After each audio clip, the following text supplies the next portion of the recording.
जी। अच्छा जी, ये तीसरा पार्ट है मेरे भाई। हम कहाँ पहुंचे थे बताएं जरा। Example number 4। अच्छा जी भाई, ये कहता है advance received from the customer amounting to ₹50,000 against the goods to be delivered after. भाई बताएं, दो हेड्स बताएं जल्दी, शाबाश। कैश डेबिट और बच्चों unearned income credit, asset and liability. ठीक है जी। Services provided to ABC and Co on credit amounting to rupees इतना। सर्विसेज दे दी हैं, अमाउंट नहीं आई। एसेट एंड मेरे भाई जी इनकम, इनकम रिसीवेबल एसेट है ना, इनकम एंड रिसीवेबल एसेट यानी account receivable already written off in previous year amounting to rupees कितना 30,000 were receive during the year. जी ये क्या है जी, कैश डेबिट और bad debt recovery, bad debt expense या अदर इनकम क्रेडिट। जी ये वो पूछ रहा था, बताएं इनकम रिकॉर्ड करनी है लायबिलिटी, ये बता दिया आपने। अच्छा मेरे भाई, डी रिकॉग्नाइज कब करना है आपने, एसेट को या लायबिलिटी को? जब लायबिलिटी सेटल हो जाए। सिंपल। लायबिलिटी को किताबों से बाहर कब निकालते हैं? Purchases debit, payable credit. आपने पेमेंट कर दी, payable debit, cash credit, settle होगी ना बच्चों, किताबों से निकाल दे जब आप अपनी जिम्मेदारी पूरी कर लें। और मेरे भाई एसेट को किताबों से कब निकालेंगे? डिस्पोजल के वक्त, जब वो ये नहीं कहना जब यूजफुल लाइफ पूरी हो जाए, यूजफुल लाइफ पूरी हो जाए अभी भी एसेट हमारे पास पड़ा हुआ है, सही है ना। जब क्या हो जाए, डी रिकॉग्नाइज मेरे चांद तब करेंगे जब एसेट क्या हो जाए, डिस्पोज हो जाए। क्या हो जाए? सही है ना। डिस्पोजल के टाइम भी आपको पता है asset credit, accumulated depreciation debit. जी अब आपने ये पढ़ना है तो हल्का सा पढ़ लें। एसेट को डी रिकॉग्नाइज करना व्हेन एंटिटी लूजेस कंट्रोल, और बाकी कुछ नहीं पढ़ना, ये जरूरत नहीं है पढ़ने की। लायबिलिटी को तब करते हैं when no longer has a present obligation for all or part of the recognised liability. हो सकता है आपने आधी लायबिलिटी पे की हो, तो आधी को क्या कर देंगे, डी रिकॉग्नाइज कर देंगे। यानी परचेजेस डेबिट 100 से, और मेरे भाई क्रेडिट क्या, पेएबल 50 रुपए आपने पे कर दिए, payable debit cash credit. Done बच्चों। सर मेरे भाई आगे आए लर्निंग ऑब्जेक्टिव 4 पे, measurement of element of financial statements. भाई 4 चीजें हैं इसमें, कितनी हैं? Measurement of N asset or liability. हाँ आपने नाम सुना होगा बच्चों हिस्टोरिकल कॉस्ट का, किसका? इसमें ना 4 चीजें हैं, कितनी मेरे भाई? 4। एसेट परचेज किया भाई 5 लाख का, 2 साल इस्तेमाल कर लिया, एक्यूमुलेटेड डेप्रिसिएशन कितने की बच्चों? हिस्टोरिकल कॉस्ट क्या है? 5 लाख। दो सालों की डेप्रिसिएशन निकाली, आज एसेट इतने का पड़ा हुआ है। या तो एसेट को किताबों में ऐसे मैयर किया जा सकता है, या फिर है बच्चों करंट कॉस्ट, क्या? रिप्लेसमेंट कॉस्ट भी कहते हैं। रिप्लेसमेंट कॉस्ट, ये आपको याद है एक्सचेंज वाला सिनेरियो? आपने अब एसेट को एक्सचेंज करना है, तो आज इस तरह का एसेट मार्केट में इस तरह का कितने का है, सही है बच्चों, इसे कहते हैं रिप्लेसमेंट कॉस्ट। इसके लिए फिर अगर आपने जवाब निकालना है ना, तो फिर आपने ये देखना कि एसेट कितने का परचेज किया, आपने कहना है इस तरह का एसेट आज कितने का है। मिसाल के तौर पे 5 लाख का किया था, 2 साल डेप्रिशिएट कर दिया, तो भैया ये तो जवाब जो आया ये तो हिस्टोरिकल आ गया ना, हिस्टोरिकल कॉस्ट की बेसिस पे जवाब निकाला। आपने कहा ना इस तरह का एसेट आज मार्केट में 6.5 लाख का है, अब उस 6.5 लाख के बेस पे डेप्रिसिएशन निकाल लेंगे, तो आपके पास इस तरह के एसेट की क्या आ जाएगी मेरे भाई, रिप्लेसमेंट कॉस्ट आ जाएगी, करंट कॉस्ट आ जाएगी। डन बच्चों। 2 बातें ये। तीसरी बात मेरे चांद होती है वैल्यू इन यूज। क्या होती है बच्चों? तीसरी क्या होती है? Value in use. Value in use का मतलब होता है जी आपने आज खड़े होकर देखना है जी कि कल को जब इस एसेट को इस्तेमाल करेंगे कितनी अमाउंट इससे रिकवर होगी। तीसरा मेजरमेंट की बेसिस होती है वैल्यू इन यूज। और मेरे भाई चौथी होती है फेयर वैल्यू। क्या होती है? तो मार्केट में ये एसेट कितने का है वो उसकी फेयर वैल्यू है। 4 मेजरमेंट बेसिस हैं, कितनी है बच्चों? हिस्टोरिकल कॉस्ट, करंट कॉस्ट, इसे रिप्लेसमेंट कॉस्ट भी कहते हैं, वैल्यू इन यूज, और मेरे चांद फेयर वैल्यू। लायबिलिटी के लिए बच्चों वैल्यू इन यूज की जगह लफ्ज इस्तेमाल होता है फुलफिलमेंट वैल्यू। क्या लफ्ज इस्तेमाल होता है? फुलफिलमेंट वैल्यू का मतलब होता है वो वाली अमाउंट जो आपने कॉन्ट्रैक्ट किया कि इतनी पे जाके आप अमाउंट को क्या कर देंगे, सेटल कर देंगे। क्या कर देंगे? वो भी वैल्यू इन यूज नहीं जैसे निकालते, वो भी उस तरह करके कुछ प्रेजेंट वैल्यूज वगैरह निकालनी पड़ेंगी, लेकिन वो खैर हमसे क्या है इररेलेवेंट, सिर्फ नाम का पता होना चाहिए। डन मेरे भाई। अब सारों की अपनी अपनी ना, ये सब काट दें, ये नहीं हमने पढ़ना, ये सब कट जाएगा ऐसे। ये मेरे चांस सब क्या हो जाएगा, ऐसे कट जाएगा, ये नहीं पढ़ना, काट दें जी। सर इधर आ जाए, समरी पे आ जाए, शाबाश समरी पे आ जाए सर जी, समरी पे आ जाए शाबाश। इधर measurement basis for assets and मेरे भाई क्या लायबिलिटीज। पहली क्या है बच्चों, हिस्टोरिकल कॉस्ट, फिर इधर आ जाए नीचे करंट कॉस्ट, ये दोनों मिला के पढ़ेंगे। फिर है मेरे भाई फेयर वैल्यू, और क्या है बच्चों, वैल्यू इन यूज और fulfilment value. Value in use का ताल्लुक एसेट की मेजरमेंट के साथ है, फुलफिलमेंट वैल्यू का ताल्लुक चांद किसके साथ है, लायबिलिटीज के साथ। डन बच्चों, सर ओके है, इधर आए प्लीज। अब मेरे भाई हिस्टोरिकल कॉस्ट दी, इधर प्लीज देखें। आपको याद है हमने IAS 16 में IAS 40 में कुछ क्वेश्चंस किए, कॉस्ट इतनी है एसेट की, इसके अंदर ट्रांजैक्शन कॉस्ट होती थी, एसेट को लेके आने का खर्चा, इंस्टॉल करने का खर्चा, ये इसमें ऐड करते हैं। क्या करते हैं सर, ऐड करते हैं। मेरी बात समझे सर जी। और मेरे भाई ये हिस्टोरिकल कॉस्ट का इस्तेमाल उधर होता है जिधर हमने ना एसेट को लेके आए, इसे कहते हैं ये एंट्री वैल्यू है। क्या है, एंट्री वैल्यू, चीज को एंटर करने की वैल्यू। तो बात समझ आई बच्चों। अच्छा, एक है मेरे चांद के, उसका नाम है जी करंट कॉस्ट। करंट कॉस्ट क्या होती है जी, अगर नया, अगर इस तरह का एसेट लिया जाए तो मार्केट से इतने का मिल जाएगा, सही है बच्चों, यानी इसी कंडीशन से अगर रिप्लेस किया जाए तो इतने का मिल जाएगा, इसे कहते हैं करंट कॉस्ट। इसके अंदर भी तो ट्रांजैक्शन कॉस्ट ऐड करेंगे ना। अगर आपको याद हो कल जो टर्म टेस्ट की हमने डिस्कशन की थी, अवेस लिमिटेड वाला क्वेश्चन था, वो एक्सचेंज वाला सिनेरियो आ गया था ना, वो रिप्लेस ही किया था हमने एसेट, उसके अंदर 51 मिलियन हमने क्या किया था बच्चों, बोलो शाबाश, 45 मिलियन और 51 मिलियन, ये दो चीजें थी। एक थी मेरा ख्याल बुक वैल्यू, और 45 मिलियन शायद उसको पे किया, इस तरह करके कुछ था, प्लस 12 मिलियन हमने क्या किया था, वो इंस्टॉलेशन कॉस्ट थी, इंस्टॉलेशन कॉस्ट थी।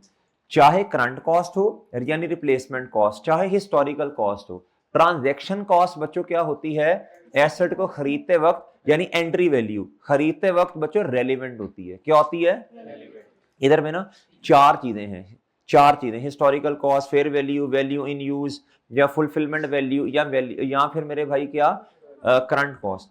इन चारों में हमने देखना है किसका मतलब क्या है, हर एक अपना अपना मतलब है।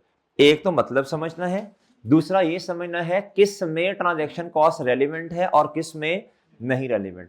तीसरी चीज मेरे चांद हमने ये समझनी है, ये एंट्रीज वैल्यू है या एग्जिट वैल्यू, सही है, तीन बातें समझनी है।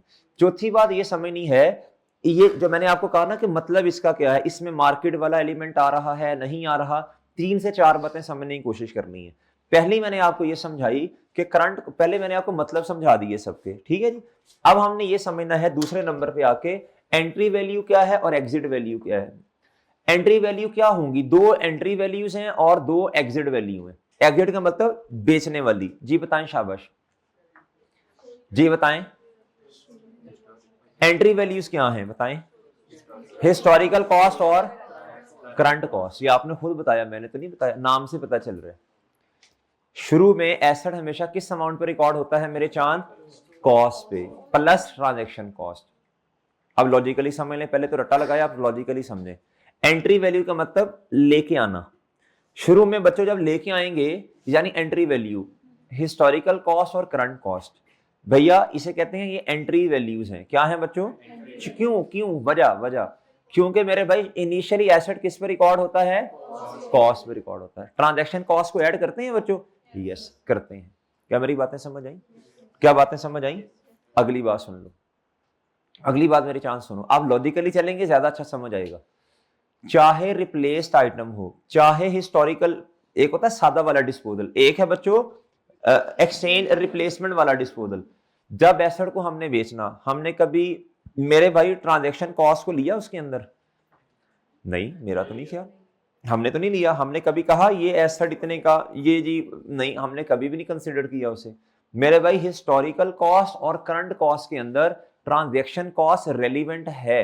क्या है बच्चों, है, एक मिनट जरा, हाँ रेलिवेंट है बच्चों, लेकिन किस हद तक रेलिवेंट है बच्चों, एंट्री के लिए, एग्जिट के लिए रेलिवेंट, यानी डिस्पोजल के लिए मेरे चांद रेलिवेंट नहीं है। क्या ये बातें समझ आती हैं बच्चों आपको, इधर देखें, पहले एंट्री और एग्जिट समझ लें, फिर इधर मैंने टेबल बनाया हुआ है। ये ना असल में बच्चों को ये मुश्किल लगता है ट्रांजैक्शन कॉस्ट, ये पेपर, ये एमसीक्यूज में पूछता भी है, ये हमने एक समरी बना ली, इंशाल्लाह आपको नहीं भूलेगा। इधर देखें, मेरे भाई हिस्टोरिकल कॉस्ट कहता जी एंट्री वैल्यू है, क्या है बच्चों? फेयर वैल्यू, एग्जिट वैल्यू, यानी फेयर वैल्यू एग्जिट वैल्यू है ना। IAS 16 में रीवैल्यूड अमाउंट, मेरे भाई शुरू में तो नहीं ना रीवैल्यूड अमाउंट पे एसेट को लेके आ सकते। उसके बाद भैया IAS 40 शुरू में तो एसेट कॉस्ट पे ही होगा, बाद में या फेयर वैल्यू पे लेके आते हैं ना जी, एग्जिट वैल्यू। मेरे भाई value in use, exit value. बच्चों current cost, entry value, exit value, okay. ये एमसीक्यूज बन सकते हैं, इसलिए आप जरा फोकस करना हो इधर, ये तो नहीं भूलेंगे, भूलना नहीं है। अब कॉस्ट है ना, कॉस्ट करंट और हिस्टोरिकल कॉस्ट, बताएं शाबाश इसका क्या है, एंट्री वैल्यूज या एग्जिट? और बाकी जो दो हैं जी, वैल्यू इन यूज और मेरे मासूम दोस्तों फेयर वैल्यू, ये क्या है बोलो शाबाश? याद रखने का तरीका, इनिशियली एसेट किस पर रिकॉर्ड होता है? सिंपल, डन बच्चों, डन। अब हम बात करेंगे ट्रांजैक्शन कॉस्ट पे, किस पे करेंगे मेरे भाई? आप खुद बताएं, हिस्टोरिकल कॉस्ट हो या एसेट को रिप्लेस करने वाले मसले मसाइल हो जी, मुझे बताएं शाबाश बच्चों। रिप्लेसमेंट कॉस्ट जिसे करंट कॉस्ट आप कहते हैं बच्चों, शुरू में तो ट्रांजैक्शन कॉस्ट को ऐड करते हैं ना एसेट की कॉस्ट में, ये ट्रांजैक्शन कॉस्ट का ट्रीटमेंट बच्चों। ये कहता हिस्टोरिकल कॉस्ट या करंट कॉस्ट, कहता टीसी का मतलब transaction cost is relevant at the time of but not relevant at the time of, कहता सेम जो इधर है ना सेम करंट कॉस्ट के लिए भी है। मैं फिर नोटिंग का टाइम दूंगा आपको, आप अभी सिर्फ सुन लीजिए जी। उसके बाद मेरे भाई ओके ओके, चलो शुक्र। दी इधर है जी फेयर वैल्यू और इधर क्या है जी, value in use. Fair value ये क्या है बच्चों? Fair value. और ये क्या है बच्चों? वैल्यू इन यूज जी। कहता ट्रांजैक्शन कॉस्ट देखो not relevant at the time of acquisition and fair value में तो बच्चों रेलिवेंट ही नहीं होती। क्यों? आपने तो मार्केट में बस फेयर वैल्यू देखनी है बस। अब बात समझ गए मेरे भाई? सही है सर, ना एक्विजिशन के वक्त रेलिवेंट है और ना ही मेरे भाई बोलो ना ही डिस्पोजल के वक्त रेलिवेंट है। क्या मेरी बात समझ रही है सर? वो तो सिर्फ मार्केट में फेयर वैल्यू देखनी है आपने, उसके साथ कंपैरिजन करना है। और समझ रहे हैं भाई? अच्छा, जब आपने चीज ही मार्केट में, मैं आपको लॉजिकली बताता हूं, जब आपने चीज ही मार्केट में जाके बेच देनी है तो भाई मार्केट एग्जिस्ट भी करती है, तो भाई फिर वो ट्रांजैक्शन कॉस्ट नहीं होगी ना, वो कमीशन वगैरह नहीं पे करना पड़ेगा ना। और समझ रहे हैं कि नहीं समझ रहे? वैल्यू इन यूज और फुलफिलमेंट पे आ जाए, कहता not relevant at the time of, क्योंकि ये एंट्री वैल्यू ही नहीं है बच्चों, ये तो एंट्री वैल्यू नहीं है तो ट्रांजैक्शन कॉस्ट कहां से आनी? But present value of transaction cost are relevant at the time of, क्या बात समझे बच्चों? आपको याद है जब हमने वैल्यू इन यूज की कैलकुलेशन की थी IAS 36, एसेट इतने का 3 सालों के बाद बिकेगा, वो ली थी अमाउंट। थोड़ा सा अगर आप जहन पे जोर डालेंगे ना तो रट्टे की बजाय लॉजिकली भी इंशाल्लाह बात समझ आ जाएगी। लेकिन करना याद ही है इसे, लेकिन लॉजिकली याद कर लेंगे तो फिर कभी भूलेगा नहीं। जब आप बगैर समझे याद करेंगे ना, करना याद ही है इसे, क्योंकि पेपर में इतना टाइम नहीं है कि सोचें हम, करना याद ही है, क्रैम ही करना है। लेकिन बच्चे लॉजिकली कर लेंगे तो फिर इंशाल्लाह कभी भूलेगा नहीं, पर अगर बगैर सोचे समझे करेंगे तो फिर बार बार याद करना पड़ेगा। एक दफा करें लॉजिकली याद करें, फिर दोबारा आखिरी दफा रिवाइज करना हो। एमसीक्यू इसके लिए इंपॉर्टेंट बात हो सकती है बच्चों, या वैसे भी कोई थ्योरेटिकल क्वेश्चन तो खैर इसका नहीं आएगा। बहरहाल ट्रांजैक्शन कॉस्ट थी, थ्योरेटिकल क्वेश्चन ये तो आ सकता है हिस्टोरिकल कॉस्ट क्या होती है, वैल्यू इन यूज क्या होती है, फेयर वैल्यू क्या होती है जी, इसका तो नहीं ना स्पेसिफिकली आएगा। हिस्टोरिकल कॉस्ट और करंट कॉस्ट एंट्री वैल्यूज हैं, ट्रांजैक्शन कॉस्ट क्या है बच्चों? रेलिवेंट। और सही है, ये एग्जिट वैल्यूज नहीं है, लिहाजा eight the time of disposal relevant नहीं। ये दोनों क्या है बच्चों? एग्जिट वैल्यू, एग्जिट वैल्यू, लिहाजा एक्विजिशन के वक्त तो रेलिवेंट नहीं। लेकिन फेयर वैल्यू, फेयर वैल्यू जब आती है ना बच्चों तो डिस्पोजल के टाइम भी रेलिवेंट नहीं है। और सही है बच्चों, वैल्यू इन यूज, हाँ इसमें आइए 36 को माइंड में ले आए। जब आपने वैल्यू इन यूज की कैलकुलेशन की थी मेरे भाई, तो हमने कि एसेट इतने का बिक जाएगा at the end of useful life, तो वो लिया था ना, वो अमाउंट ली थी सेल प्रोसीड्स वाली, तो डिस्पोजल के वक्त मेरे चांद ये रेलिवेंट है। अब आप ना इसको इस तरह समराइज फॉर्म में ये बना लो शाबाश, वरना याद नहीं रहेगा जी।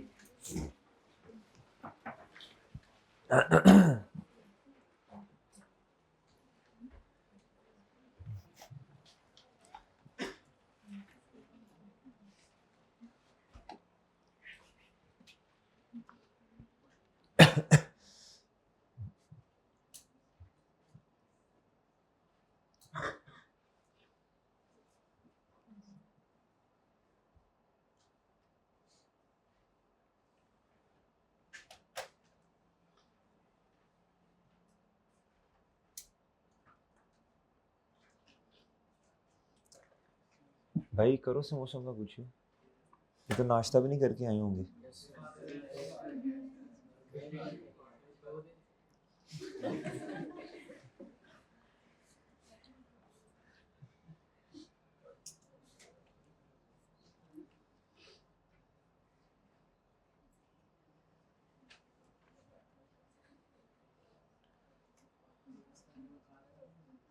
जी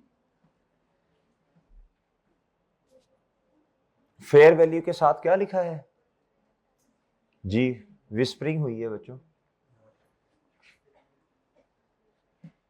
जी आपने कुछ आप फेयर वैल्यू का लफ्ज आप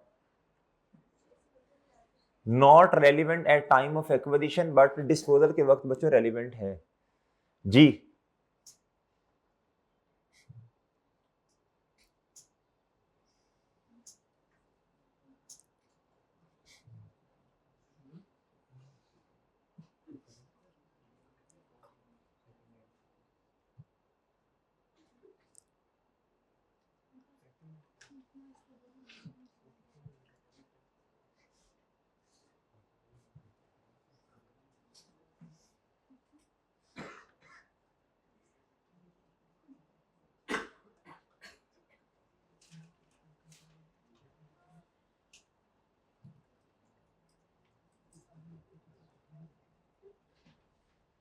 ज़ेर बात सुनना भाई,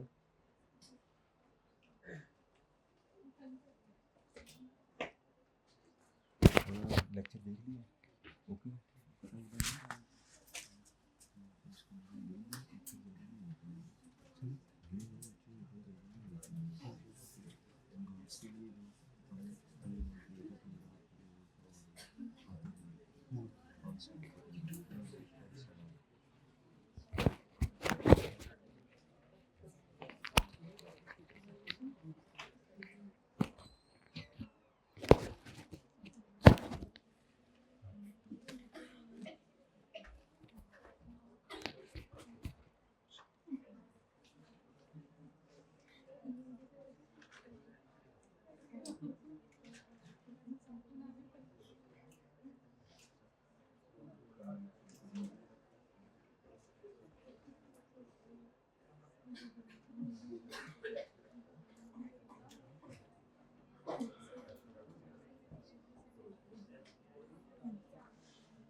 जी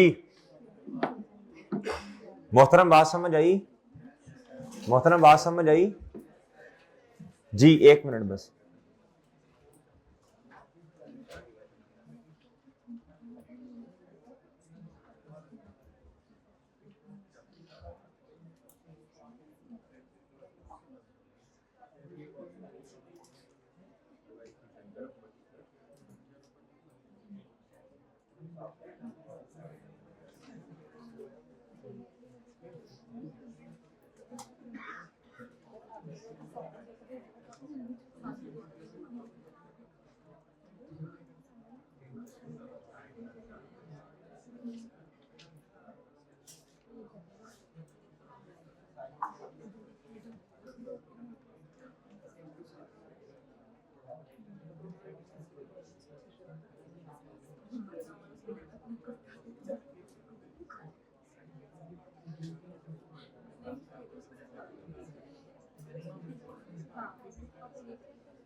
जी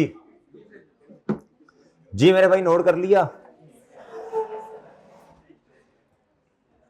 अच्छा जी मेरे भाई अब आप इधर आए, अब थोड़ी सी और बातें पढ़ लेते हैं। हिस्टोरिकल कॉस्ट कहता जी the consideration paid to acquire or create the asset plus transaction cost, ये डेफिनेशन है इसकी, क्या है बच्चों? अच्छा लाइबिलिटी कहता था कंसिडरेशन रिसीव्ड टू इंकर और टेकन, माइनस इसमें से क्या कर देनी है, माइनस क्यों करनी है बच्चों? ये असल में क्या उसका नाम, मेरी IFRS 9 में जाके आप इसकी डिटेल पढ़ेंगे, अभी बस आपने इसको रट्टा लगाना है। क्या करना है बच्चों? इन डेफिनेशंस को क्रैम करना है। क्या करना है बच्चों? क्रैम लिख लें अपने पास, डेफिनेशंस को क्रैम करना पड़ेगा। क्या करना पड़ेगा? डेफिनेशंस को क्या करना पड़ेगा बच्चों? क्रैम, क्रैम करना पड़ेगा। क्या करना पड़ेगा जी? The consideration paid to acquire or create the asset plus transaction cost. Liability कहता जी द कंसिडरेशन रिसीव जो हमें मिली टू इंकर और टेकन द लायबिलिटी माइनस, अब इधर आए, हिस्टोरिकल कॉस्ट पास्ट ट्रांजैक्शन होती है ना बच्चों, पास्ट ट्रांजैक्शन होगी ना, reflect conditions existing eight the time of acquisition. कहता जिस टाइम हमने एसेट लिया था उस वक्त की हालात को सामने रख के ये अमाउंट आई थी। ऐसी है भाई, कहता ये एंट्री वैल्यू होती है, ये ट्रांजैक्शन के बारे में मैंने आपको बता दिया। और बात समझे बच्चों? बात समझे सर? अब आए करंट कॉस्ट के ऊपर। करंट कॉस्ट तकरीबन सेम है, लेकिन मेरे मासूम दोस्तों इधर आए जरा, कहता था कॉस्ट ऑफ एन एसेट नहीं, भाई इधर देखो, कॉस्ट ऑफ एन एसेट नहीं बल्कि कॉस्ट ऑफ एन इसी तरह का एसेट बच्चों, that would be paid eight the time of ये। ओके बच्चों, लाइबिलिटी में भी the consideration that would be received for an equivalent liability. Okay बच्चों, सही है, इक्विवेलेंट का लफ्ज इधर ऐड हो जाएगा। आगे बच्चों एंट्री वैल्यू और ट्रांजैक्शन ये आपको पहले बता दिया, ये जरा पढ़िएगा, इसके अंदर कौन से वाली हालत, ये किस तरह की अमाउंट इसमें शामिल होनी चाहिए बताएं, इसकी हालत क्या होगी बताएं। कहता reflect prices in market in which entity would acquire the asset, और इसका मतलब है ये इक्विवेलेंट एसेट की बात हो रही है। किस एसेट की बात हो रही है बच्चों? कहता है reflect prices in the market in which entity would acquire. ये कह रहा है मेरे भाई, अब आपने रिप्लेसमेंट कॉस्ट है ना, या आपके पास क्या उसका नाम है जी, करंट कॉस्ट है। कहता है इसमें जो कंडीशन है वो किस तरह के एसेट की होगी, बोलो इक्विवेलेंट एसेट, जिस मार्केट से जाके आपने परचेज करना है। बात समझे बच्चों जी? कहता है ड्राइव्ड यूजिंग इंफॉर्मेशन अपडेटेड पुराने वाला नहीं, updated to reflect condition at the, इसका मतलब ये है बच्चों ये अपडेटेड वाला मॉडल होगा ना, जो न्यू मॉडल है। क्या मेरी बात समझे हैं? ये पुराने वाला नहीं है, न्यू वाला है। क्या है बच्चों? बात समझे सर जी? ये आपको ना, आप इसे थोड़ा सा हिम्मत करके ना आप याद कीजिएगा। क्या कीजिएगा बच्चों इसको, ये ना 5-6 नंबर का आ सकता है थ्योरेटिकल, 6 नंबर का सीधा सीधा सवाल भी आ सकता है ये। तो बात समझे हैं बच्चों? तो आपको ना ये क्रैम करना पड़ेगा। क्या करना पड़ेगा? ये क्रैम करना पड़ेगा। समझे मेरी बात? रट्टा लगाना पड़ेगा इसको जी। आगे आ जाओ मेरे भाई इधर, फेयर वैल्यू के ऊपर। यार ये तो एग्जिट वैल्यू है, ट्रांजैक्शन कॉस्ट के बारे में हमने ना पहले बात कर ली।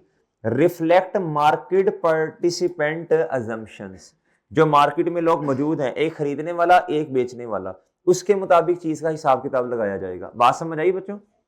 कहता है derive using information updated to reflect, ये सेम बात कहां हमने पढ़ी है, रिप्लेसमेंट कॉस्ट के बारे में भी सेम बात पढ़ी है। और सही है, सही है बच्चों? अच्छा याद करना पड़ेगा बच्चों, क्रैम करना पड़ेगा। इधर आ जाए जी, इधर आ जाए वैल्यू इन यूज पे। एग्जिट वैल्यू है ट्रांजैक्शन कॉस्ट के बारे में आपको बता दिया। कहता जी रिफ्लेक्ट, इसमें ना, इसमें जो हम कैश फ्लोज लेते हैं वो एसेट के लेते हैं और स्पेसिफिक एंटिटी जिसके पास वो एसेट पड़ा हुआ है, ये मार्केट वाले एसेट की नहीं होती। और बात समझे बच्चों? और ऐसे ही है ना जी। कहता जी भाई ऐसे ही है, रिकवरेबल अमाउंट जब हम निकालते हैं, वैल्यू इन यूज निकालते हैं, उसका कंपैरिजन करते हैं, तो अपना एसेट लेंगे ना जिसका कंपैरिजन कर रहे हैं। कहता अजम्पशन इसमें कौन सी है, एंटिटी स्पेसिफिक अजम्पशंस, इसमें मार्केट की अजम्पशंस नहीं होती। और बात समझे बच्चों? कहता ड्राइव्ड यूजिंग इंफॉर्मेशन अपडेटेड, ये बात तो 3 जगहों पे इस्तेमाल हो गई है। कहां पर बच्चों? हिस्टोरिकल कॉस्ट के अलावा ये सारी इधर बच्चों सेम बातें। अपडेटेड वाली चीज क्या है बच्चों? ओके सर, ओके मेरे भाई। हिस्टोरिकल कॉस्ट के अंदर assumptions क्या होती हैं बच्चों? एग्जिस्टिंग कंडीशन वाली मेरे भाई। उसके बाद बच्चों फेयर वैल्यू के अंदर मार्केट पार्टिसिपेंट्स की assumptions। उसके बाद भैया इधर एंटिटी स्पेसिफिक assumptions। और करंट कॉस्ट के अंदर कहता जी इसमें कौन सी assumptions है जी? Reflect price in market in which, कहता उस मार्केट की जिससे हमने जाके वो इक्विवेलेंट एसेट परचेज करना है। ओके बच्चों, थोड़ी समझ आई? अच्छा, इसको याद करना पड़ेगा, आखिरी दफा रिवाइज करवा रहा हूं। एंट्री वैल्यूज हैं दो, हिस्टोरिकल कॉस्ट और मेरे भाई करंट कॉस्ट। एग्जिट वैल्यू भी दो हैं, फेयर वैल्यू और बच्चों और वैल्यू इन यूज। मेरे भाई ट्रांजैक्शन कॉस्ट एंट्री वैल्यूज के लिए रेलिवेंट है, एग्जिट वैल्यूज के लिए रेलिवेंट नहीं है। अब मेरे भाई जो एंट्री वैल्यूज है उनके लिए डिस्पोजल के वक्त रेलिवेंट नहीं है। और बाकी जो दो एग्जिट वैल्यूज हैं, वैल्यू इन यूज और क्या बच्चों? Fair value. उसमें मेरे भाई जो तो फेयर वैल्यू है उसमें तो है ही नहीं ना, सिरे से नहीं है ना एक्विजिशन पे ना डिस्पोजल पे। वैल्यू इन यूज के अंदर रेलिवेंट डिस्पोजल के वक्त है। ओके बच्चों, अच्छा अगली बात, जो हिस्टोरिकल कॉस्ट है इसमें कौन से वाली अजम्पशंस होती हैं? चीज को जब मेजर कर रहे होते हैं प्राइस को, वो एग्जिस्टिंग वाली मेरे भाई। फेयर वैल्यू में मार्केट की स्पेसिफिक मार्केट की, जो मार्केट है उस चीज की। उसके बाद मेरे भाई वैल्यू इन यूज में एंटिटी की अपनी स्पेसिफिक assumptions हैं जी, इतना कैश फ्लोज डेवो की बस को बेच के इतना आ जाएगा, इतने खर्चे होंगे। उसके बाद बच्चों वैल्यू इन यूज के अंदर क्या होगा? सॉरी, करंट कॉस्ट के अंदर क्या होगा? इक्विवेलेंट एसेट की, लेकिन जिस मार्केट में जाके उसको बेचना है आपने। डन? थोड़ा थोड़ा समझ आया? देखो इसलिए समझा रहा हूं कि ना ये इंपॉर्टेंट भी है, और दूसरा बच्चों इसमें ना मजबूरी है, याद करना पड़ेगा। क्या करना पड़ेगा भैया? मजबूरी है। कोशिश तो की है समरी बनाने की, लेकिन क्या करना पड़ेगा बच्चों? अच्छा, इसका न्यूमेरिकल क्वेश्चन भी आ सकते हैं, इधर पढ़े जरा। कहता मैयर दा, अच्छा एक और भी है, फुलफिलमेंट वैल्यू। याद रखना ये किसके लिए इस्तेमाल होती है? लायबिलिटी के लिए, एसेट के लिए नहीं होती मेरे भाई। इधर वैल्यू यूज नहीं होगा, फुलफिलमेंट वैल्यू होगी। अब एक और चीज भी होती है, एक होती है रियलाइजेबल वैल्यू। क्या होती है बच्चों? रियलाइजेबल वैल्यू ये होती है, अच्छा वो इसमें नहीं आएगा, वो वैसे ही आ रहे। एक क्वेश्चन आया हुआ है जी जिसके अंदर ना उसने एक डाटा ऐसा दिया था ट्रांजैक्शन, जिसका जवाब था रियलाइजेबल वैल्यू। ये मेजरमेंट बेसिस नहीं है रियलाइजेबल वैल्यू, सही है बच्चों? लेकिन उसने डाटा दिया था, एक ट्रांजैक्शन दी थी जिसका जवाब क्या था? रियलाइजेबल वैल्यू क्या होती है? आपने इस एसेट को कल को मार्केट में बेचना है at the end of useful life, इसको कहते हैं रियलाइजेबल वैल्यू। क्या बात समझ आई बच्चों? कि कितनी अमाउंट रिकवर कर लेंगे इस एसेट को मार्केट में बेच के, इसे क्या कहते हैं? लेकिन वो मेजरमेंट बेसिस नहीं है जी। ये पढ़ें जरा, ये न्यूमेरिकल क्वेश्चन है, इंपॉर्टेंट है, आपने करना है लाजमी। Measure the machine using different measurement basis for L using the above information. Adeel limited कहता है डिफरेंट मेजरमेंट बेसिस के मुताबिक आपने ना क्या उसका नाम है, कॉस्ट बतानी है, सही अमाउंट बतानी है। अब चार हैं, कितनी है? कहता अदील ने मशीन खरीदी 2 साल पहले 2 लाख रुपए की। कहता क्यूमुलेटेड डेप्रिसिएशन 80,000 है। बताएं हिस्टोरिकल कितनी, हिस्टोरिकल के मुताबिक कितना है जी? 120,000। ये जवाब आ गया। डन बच्चों? ये है ना इस टाइम इतने पे पड़ा हुआ ये। अच्छा जी, आगे कहता है जी the machine could be sold in the market for 1 lakh but there would be dismantling cost of कितना बच्चों? मशीन इतने की मार्केट में बिक जाएगी। ये क्या है? फेयर वैल्यू है। फेयर वैल्यू क्या है बच्चों? कहता फेयर वैल्यू में से आप मुझे खुद बताएं, इतने की बिक जाएगी। कहता डिसमेंटलिंग कॉस्ट को माइनस करना है आपने। क्यों? फेयर वैल्यू में से ट्रांजैक्शन कॉस्ट को माइनस। देखो कंफ्यूज नहीं होना बच्चों, कंफ्यूज नहीं होना। कहता without deducting cost to sell. Sir हम तो fair value less cost of disposal करते थे IAS 36 में, और यार अल्लाह के बंदो वो कुछ और चीज है, वो रिकवरेबल अमाउंट है। मैं रिकवरेबल अमाउंट की तो बात ही नहीं कर रहा, मैं तो बात कर रहा हूं कि फेयर वैल्यू क्या होती है। फेयर वैल्यू कुछ और चीज है, fair value less cost of disposal कुछ और चीज है। और बात समझे बच्चे, फेयर वैल्यू का मतलब मार्केट वैल्यू। मार्केट वैल्यू, इधर हम मार्केट वैल्यू की बात कर रहे हैं। आगे कहता था cash flows from the existing machine are estimated 50,000 for the next 2 साल। कहता जी followed by 40,000 in the last year. तो बच्चों इस तरह की शक्ल बनेगी ना, 50,000 और कितना बच्चों? ये नेट कैश फ्लोज आगे। आगे बच्चों अब ये क्या है जी? Discount factor. ये आ जाएगा जी -1। ये कर लेंगे आप सॉल्व इसे इंशाल्लाह जी। ये आ जाएगा B और ये आ जाएगा मेरे भाई A। तो ये कितना जवाब आया, present value A multiply by, done. ये किस बेस पे हम निकालेंगे, वैल्यू इन यूज। चारों की वैल्यूज मुख्तलिफ हो सकती हैं, मसला नहीं है। आप जैसे जैसे मैयर कर रहे हैं ना, तो मैयरमेंट बेसिस जब डिफरेंट है तो वैल्यूज भी डिफरेंट हो सकती हैं बच्चों। आगे चांद कहता जी that to replace the machine with the new version cost कितनी है बच्चों। अब गौर से सुने, अब ये नहीं कहना कि 220,000, भाई 2 साल एसेट इस्तेमाल भी तो हुआ ना। अब उस तक पहुंचने के लिए अपडेटेड वाले के लिए आप क्या करोगे, इस 2 लाख को रिप्लेस कर दोगे किसके साथ, 2,20,000 के साथ। और जब डेप्रिसिएशन निकालोगे तो अब आप ऐसे निकालोगे, डिवाइड बाय कितना मेरे भाई, -0, residual value divide by 5 multiply by 2, तो ये कितना आएगा 88,000। ये इस तरह चेंज, ये इंपॉर्टेंट है बच्चों इस अटेम्प्ट के लिए। इसका न्यूमेरिकल आज तक नहीं आया, इन मेजरमेंट बेसिस का न्यूमेरिकल आज तक नहीं आया। हाँ इसकी थ्योरी आई हुई है जी, उसने पूछा है कि मेजरमेंट बेसिस क्या क्या होती हैं, 4 होती हैं, उसको एक्सप्लेन कर दें, सही है। वो तो हमने ये डिब्बा पढ़ लिया ना, बस बेहतरीन हो गया बच्चों, इंशाल्लाह पूरे नंबर आ जाएंगे, क्रैम कर लेना जी। कितना,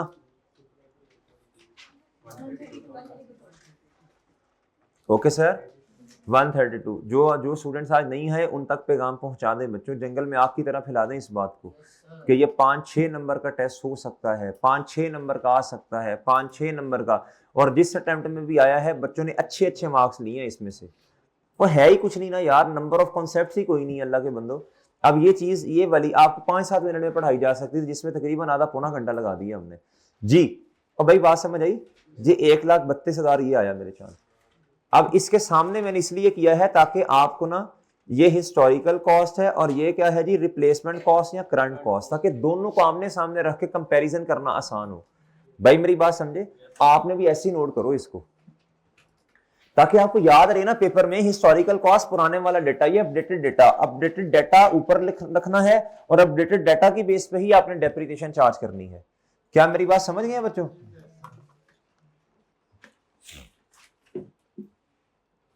जी।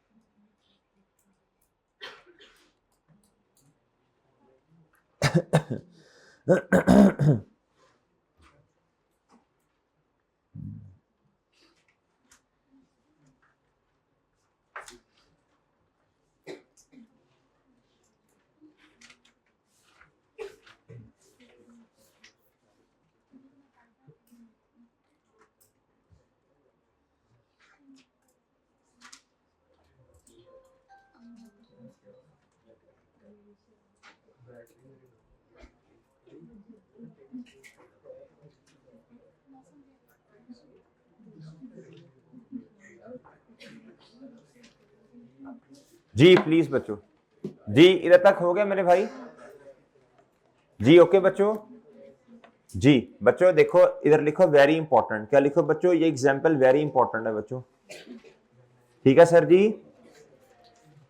अच्छा जी भाई इधर सुने, कहता था replacement cost is of new machines and needs to be adjusted for 2 year. यानी वो ये कह रहा है ना, कहता है इधर 2 लाख रखने की बजाय कितना करो बच्चों, 2,20,000। और बात समझ रहे हैं, 80,000 की बजाय कितना करो, 88,000 जी। भाई कहता था अमाउंट ऑफ इक्विटी, ये पढ़ना नहीं है ऐसे ही, कहता ये डायरेक्टली नहीं आती, एसेट माइनस लायबिलिटी ऐसे, बट ठीक है बच्चों बस। हाँ ये कॉन्सेप्ट भी वेरी वेरी इंपॉर्टेंट है, क्या है जी।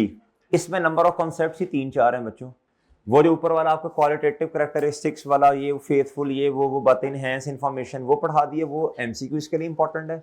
अभी जो आपको पढ़ाया ये न्यूमेरिकल, ये क्वेश्चन सेपरेट बन के आ सकता है, थ्योरी में क्या आ सकता है बच्चों बोलो इसकी। वो कहता है जी बताएं फेयर वैल्यू क्या है, किस तरह मेजर किया जा सकता है। 4 हैं, चारों को क्रैम करना है आपने। 6 नंबर का क्वेश्चन आ सकता है, 7-8 तक भी जा सकता है, नॉर्मली 6 तक आएगा जी, 5-6-7 इतना। अच्छा और मेरे भाई अगली बात सुन लें जी, इस ये एमसीक्यूज में भी चीजें टेस्ट हो सकती हैं, सही है जी।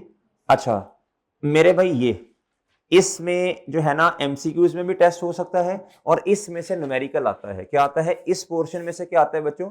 एमसीक्यूज में भी टेस्ट होता है, एमसीक्यूज में भी टेस्ट होता है और बच्चों न्यूमेरिकल भी आता है इस पोर्शन का। ये भी आसान है, मुश्किल नहीं है।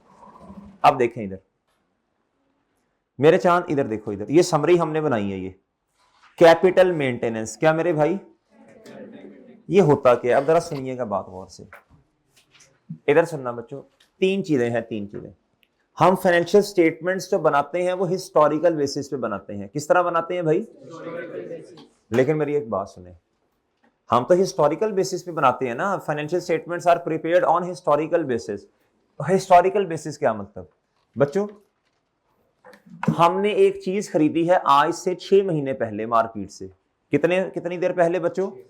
ये मार्कर कोई नहीं पड़ा मेरे पास, ये रहा, ये मैंने 6 महीने पहले मार्कर खरीदा। मैंने एंट्री की बच्चों परचेज डेबिट या इन परपेचुअल सिस्टम में तो इन्वेंट्री डेबिट और मेरे भाई कैश या बैंक क्रेडिट, ऐसे ही है सर। क्या 6 महीने के बाद 6 महीने तक इसकी वैल्यू में कोई चेंज नहीं आया? बच्चों आया होगा। अब दो तरह के चेंजेस आते हैं बच्चों। एक इन्फ्लेशन महंगाई दो तरह से। एक होगा जनरल इन्फ्लेशन, यानी इकोनॉमी, यानी जो पाकिस्तान में इन्फ्लेशन हुआ, मैं मिसाल दे रहा हूं बच्चों, मिसाल दे रहा हूं। ये है 10%। कितना है बच्चों? तो लोग कहते हैं इसकी प्राइस को ना बढ़ा दो 10% से। कितने परसेंट से बढ़ा दो? हम नहीं वैसे बढ़ाते, हम तो हिस्टोरिकल बेसिस पे चलते हैं ना। कहते हैं इसकी प्राइस को कितने से बढ़ा दो? 10% से बढ़ाओ। कितने से बढ़ाओ? 10%। कहता फिर आपके पास सही वाला प्रॉफिट आएगा। आपने 15 पे चीज को बेचा, इसको 10 रुपए पे खरीदा आपने। आप जब बेचेंगे आप कितने का प्रॉफिट निकाल लेंगे? 5 रुपए का। कितने का मेरे भाई? वो कहते हैं यार इन्फ्लेशन भी तो कंट्री में हुआ ना, 10% इन्फ्लेशन का रेट है जो जनरल इन्फ्लेशन है। गुड्डू इधर देखो जी, 10% इन्फ्लेशन का रेट है। कहते जी इसमें इन्फ्लेशन का इंपैक्ट लें आप, फिर उसके बाद क्या उसका नाम है, जब बेचेंगे तो प्रॉफिट सही वाला आएगा आपके पास। तीसरा होता है, वो लोग कहते हैं जी अच्छा इसमें ना इस तरह करना क्यों है? करना इसलिए इस तरह है ताकि जिस बंदे ने इन्वेस्टमेंट की है ना उसको पता चले कि यार मेरे एक्चुअल प्रॉफिट्स कितने हैं। क्या मेरी बात समझे? ये इन्वेस्टर के लिए बड़ा बेनिफिशियल होता है अगर फाइनेंशियल स्टेटमेंट ऐसे बनाएं। अच्छा हम ऐसे बनाते नहीं है, लेकिन पता तो होना चाहिए ना जी। कल को आपने इन्वेस्टमेंट करनी है इंशाल्लाह, तो आपको पता होना चाहिए ना कि चीजों कोई एक्चुअल प्रॉफिट्स नहीं है। ये हिस्टोरिकल बेस पे जो अमाउंट निकलती है ना, ये एक्चुअल प्रॉफिट्स नहीं है, इसमें अपडेटेड इंफॉर्मेशन मौजूद नहीं है। अगर आप जनरल इन्फ्लेशन का इंपैक्ट ले लेंगे तो मेरे भाई अब जो प्रॉफिट आएगा ना इसमें जनरल इन्फ्लेशन आ रहा है, भैया ये किसके लिए रेलिवेंट होगा? इन्वेस्टर के लिए। इन्वेस्टर कहता है जी मैंने ना इन्वेस्टमेंट की है और महंगाई हो गई है 10%। कितने बच्चों जी? उसको रिटर्न मिला 5 रुपए का। उस पर कितना? वो कहेगा असल में मेरा रिटर्न ना 90% मिला है मुझे। 5 रुपए का 90% करेगा, कहेगा यार ये तो महंगाई खा गई ना 10% का एलिमेंट। और मेरी बात समझे बच्चों? और थोड़ी थोड़ी बातें समझ आ रही हैं, कोई नहीं आ रही जी बच्चों? थोड़ी थोड़ी बातें समझ आ रही हैं। अच्छा तीसरी बात, अच्छा ये मैं सारे आपको ना लॉजिकली बातें बता रहा हूं, फिर करना क्या है वो तो फिर रट्टा इधर लिखा हुआ है ना वो कर लीजिएगा, पहले समझे तो सही चीज को। तीसरा होता है बच्चों, ये इन्वेस्टर के लिए रेलिवेंट है। किसके लिए? तीसरा होता है बच्चों, एक और चीज भी होती है, नाम इसका बाद में बताता हूं। वो कहते हैं ये मार्कर है, कहता है इन्फ्लेशन जनरल तो है, ये 10 पे खरीदा था, इन्फ्लेशन 10% है जनरल। कहते हैं लेकिन स्पेसिफिकली इस प्रोडक्ट पर जो महंगाई हुई है ना, इस प्रोडक्ट को 15% महंगा कर दिया गया। कितना बच्चों? ये स्पेसिफिकली जो 15% है, इस मार्कर, ये मार्कर 15% से इन्फ्लेट हुआ। कितने से बच्चों? अब बच्चों अगर मैंने सही वाला अच्छा सही वाला तो हिस्टोरिक वाला प्रॉफिट भी है, लेकिन अगर मैंने एक सही नंबर जो निकालने हैं प्रॉफिट के, updated numbers after incorporation of बच्चों स्पेसिफिक इन्फ्लेशन, तो भाई मुझे जो रिटर्न 5 का मिला ना वो फिर 5 का नहीं है, असल में तो 15% उसमें से माइनस करके लिखना पड़ेगा। क्या मेरी बात समझे बच्चों? ये इंफॉर्मेशन रेलेवेंट होती है मैनेजमेंट के लिए। किसके लिए बच्चों? ताकि मैनेजमेंट ने देखना होता है कि बच्चों असल में हमने क्या खोया एक्चुअल टर्म्स में और क्या पाया। क्या मेरी बात समझे बच्चों? क्या बात समझे हैं बच्चों? बात समझे बच्चों? अब 3 कैटेगरीज बनेंगी। कितनी बनेंगी बच्चों? कैपिटल मेंटेनेंस में मेरे भाई 2 कैटेगरीज, ये जो आपको नजर आ रहा है ना फाइनेंशियल कैपिटल मेंटेनेंस, इसमें 2 कैटेगरीज। एक है फाइनेंशियल कैपिटल मेंटेनेंस, एक है बच्चों फिजिकल कैपिटल मेंटेनेंस। दो बातें, ब्रॉड एस्पेक्ट में देखा जाए तो कितनी कैटेगरीज हैं, एक फाइनेंशियल और एक है बच्चों फिजिकल। एक फाइनेंशियल कैपिटल मेंटेनेंस और दूसरी बच्चों क्या, फिजिकल कैपिटल मेंटेनेंस। मेरे मासूम दोस्तों आगे अगर आए तो हमने फाइनेंशियल को दो हिस्सों में तोड़ा, कितने में, तो तीन तीन कैटेगरीज बन गई। फिर ब्रॉडर एस्पेक्ट में बच्चों एक फाइनेंशियल कैपिटल मेंटेनेंस, दूसरा मेरे भाई फिजिकल। फाइनेंशियल को दो हिस्सों में तोड़ा, कहता है जी फाइनेंशियल को दो हिस्सों में कैसे तोड़ा, एक है मनी टर्म्स, क्या बच्चों, एक है रियल टर्म्स। अब मनी टर्म्स का मतलब क्या, कहता है inflation adjustment is not required, inflation की एडजस्टमेंट कहता ना करो, नहीं करनी। रियल टर्म्स का मतलब है इन्फ्लेशन एडजस्टमेंट इज और कौन से वाला इन्फ्लेशन, जनरल इन्फ्लेशन। क्या मेरी बात समझे बच्चों, क्या मेरी बात समझे? अच्छा, कहता this is more suitable for, जितनी की बातें पैराज में लिखी है ना, जितनी बातें रेलिवेंट है वो इसकी हमने समरी बना ली है। क्या बना ली है बच्चों, इससे ना कम पढ़ना है ना ज्यादा पढ़ना है। क्या मेरी बात समझे बच्चों जी? बाकी सारी आपको लॉजिकल बातें बता दी हैं। कहता जी this is more suitable for investors. अब बहुत तवज्जो से बात सुननी है, ये वाली लाइन अभी नहीं मैं आपको पढ़ाऊंगा, न्यूमेरिकल जब करवाऊंगा तब। कहता जी इसको कहते हैं कांस्टेंट परचेजिंग पावर। कांस्टेंट का मतलब क्या होता है यार, देखो जो आपको रिटर्न मिल रहा है ना, 10% इन्फ्लेशन आ गया, कहता है 10% से ना वो रिटर्न फिर कम हो जाएगा। क्या हो जाएगा बच्चों, इसे कहते हैं कांस्टेंट पार परचेजिंग, सही है, कांस्टेंट परचेजिंग पार अकाउंटिंग। ओके बच्चों जी, आपने फैक्ट कैंसिल कर दिया ना जनरल इन्फ्लेशन का। और इसे क्या कहते हैं बच्चों, जिसमें आपने क्या, उसका नाम है एडजस्टमेंट ही नहीं करनी, हिस्टोरिक कॉस्ट बेसिस। क्या कहते हैं बच्चों? और तीसरा मेरे चांद होता है फिजिकल कैपिटल मेंटेनेंस। कहता इसमें इन्फ्लेशन की एडजस्टमेंट आनी है, और कौन से वाली, स्पेसिफिक। कहता जी सूटेबल फॉर मैनेजमेंट या एम्प्लॉयज के लिए। मैनेजमेंट ने तो एक्चुअल में देखना है ना इस प्रोडक्ट पे कितना इन्फ्लेशन है। और बात समझे, इन्वेस्टर ने क्या देखना होता है, वो कहता है यार चलो जितनी की महंगाई है ना उतने से इंपैक्ट क्या, उसका नाम है जी कैंसल आउट करके बाकी जो बचा। और बात समझे बच्चों जी, स्पेसिफिक वाला। लेकिन मैनेजमेंट ने ऐसा नहीं देखना होता, मैनेजमेंट ने उससे भी ज्यादा ब्रॉडर एस्पेक्ट पे जाना है। उसने कहा नहीं, मेरे पास तो अपडेटेड क्या होना चाहिए, प्रॉफिट होना चाहिए, इसकी एक्चुअल वाली स्पेसिफिक वाली एडजस्टमेंट करने के बाद। फिर मेरे भाई ये अभी नहीं मैं आपको पढ़ा रहा, ये इन्फ्लेशन की परसेंटेज किस पे लगती है। कहता है करंट कॉस्ट बेसिस या रिप्लेसमेंट कॉस्ट। यानी इसका मतलब क्या है, अगर कल को हम इसको ना स्पेसिफिकली क्यों ट्रीट कर रहे हैं, अगर मुझे ये मार्कर खरीदना पड़े बच्चों मार्केट से जाके, तो अब मार्कर मिसाल दे रहा हूं 10 का खरीदा था, अब कितने का हो गया है, 15 रुपए का। तो भाई मुझे फिर इसको 15 तक लेके जाना पड़ेगा ना, ताकि बच्चों रिप्लेस्ड कॉस्ट आ जाए। क्या आ जाए बच्चों, और बात समझे हैं बच्चों जी, हमने इसको उधर तक लेके जाना है जितने का मार्केट में इस वक्त है। ये कहता जी इससे कहते हैं जी करंट कॉस्ट बेसिस, या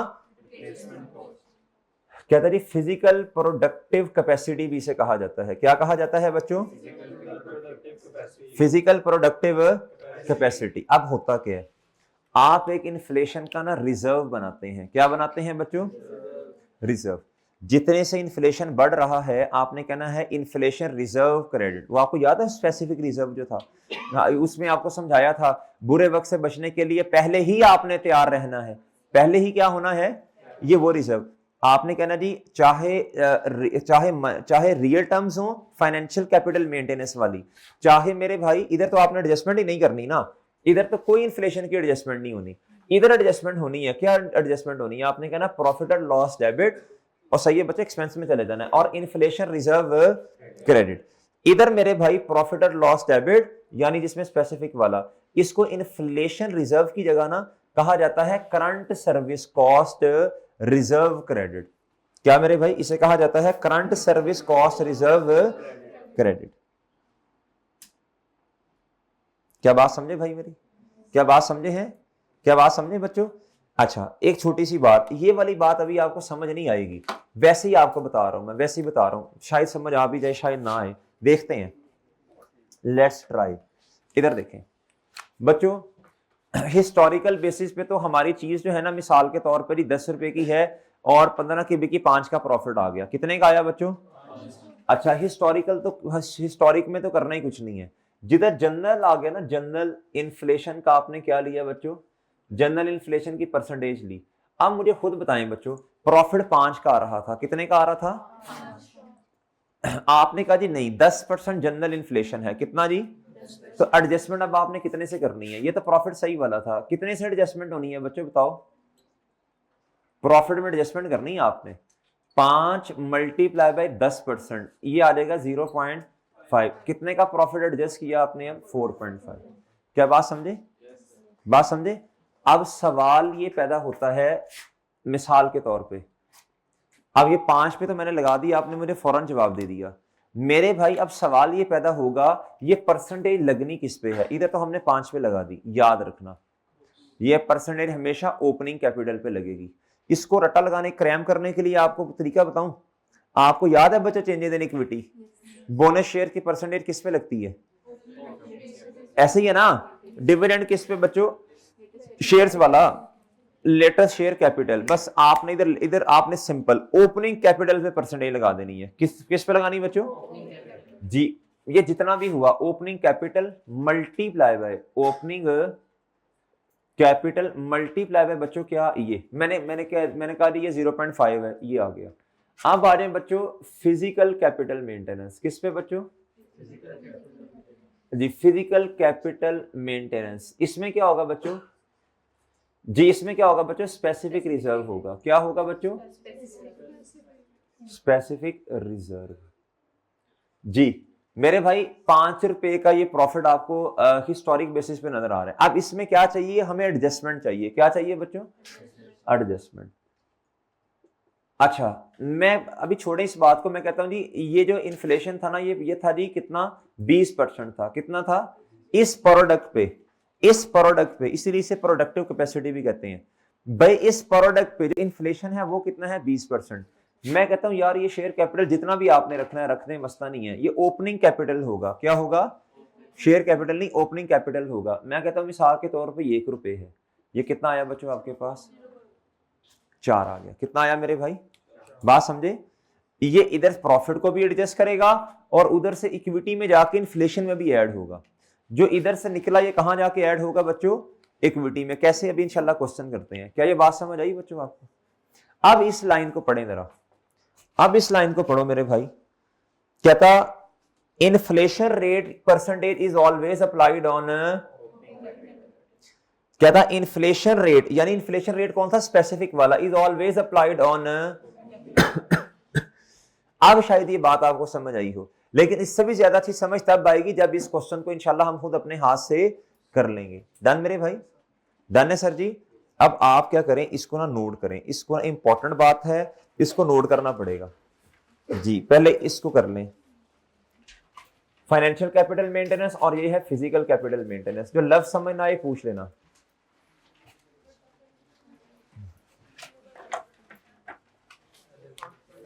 जी जी, एंड वो तरतीब से चलने दो ना अभी।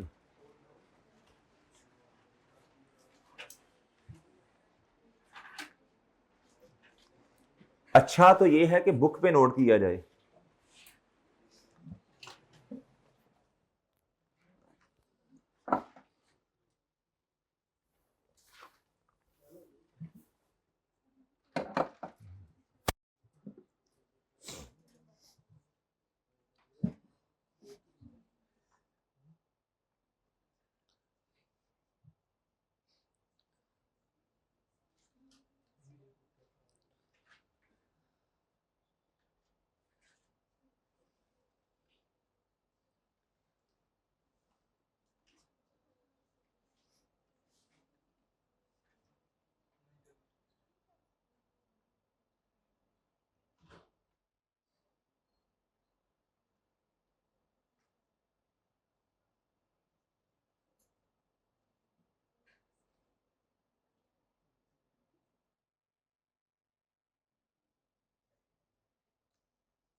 जी जी, क्या कोई लफ्ज पूछना है?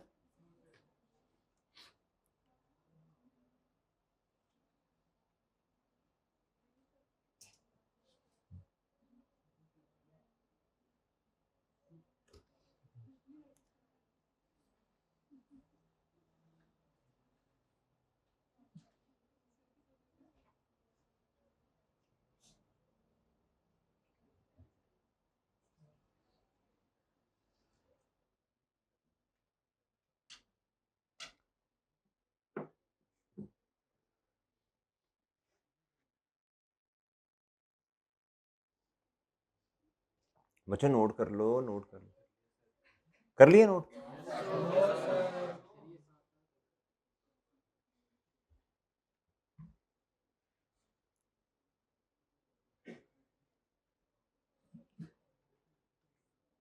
जी मोहतरम भाई, हो गया नोट? जी जी, ये पहले वाला तो सबने कर लिया होगा ना? चले, मुझे मुश्किल तो नहीं लग रहा ये?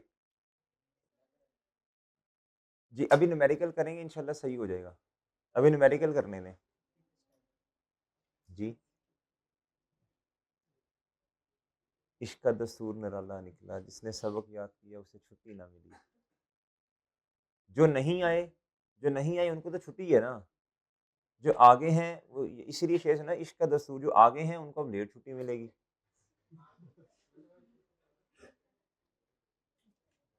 कर लिया नोट? है कौन सा भाई? री, ये वाला, ये कांस्टेंट परचेजिंग पावर काउंटिंग, ये पूछ रहे हो? एंट्री अभी रुक जाना, सब्र करो, रुको जरा।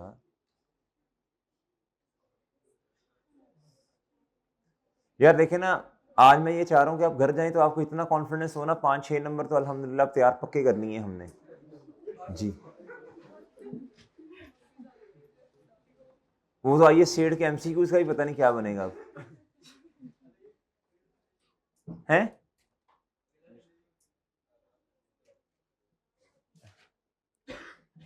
अगला संडे तो नहीं ऑन होगा यार, कुछ और। अच्छा मैं आपको ये बताऊँ, हमारा सिलेबस अल्हम्दुलिल्लाह ठीक जा रहा है, मतलब कोई प्लान आउट नहीं हुआ, कोई ऐसा कोई कोई अल्हम्दुलिल्लाह मसला नहीं है, प्री का और पोस्ट का भी। जी अब आप देख लें रह क्या गया है, पोस्ट वाले भी देख लें, प्री वाले भी देख लें। प्री वालों का क्या रह गया बच्चों? ईपीएस रह गया एक बस, एक ईपीएस ही रह गया ना, बाकी एनपीओ तो चल रहा है आपका साथ साथ। जी और क्या उसका नाम है जी, जो पोस्ट वाले हैं उनका रेशोज और कैश फ्लोज चल रहे हैं, ऐसे ही है ना? हाँ जी, तो फिर हमारा ईपीएस और एनपीओ हमारे पास पोस्ट में तो एक हफ्ता वैसे भी ज्यादा है। ठीक है बच्चों? जी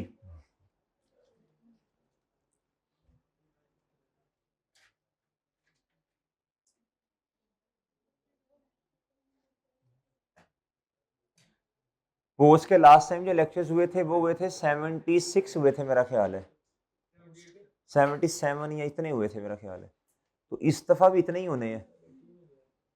जी एमसीयू डाल के तो इस दफा भी ऐसे ही होना है, वो 76 या 7 ऐसे थे, उसके पार्ट्स बन गए थे ना, पार्ट बन गए थे, पार्ट एक लंबी क्लास होती है एंड पे फिर।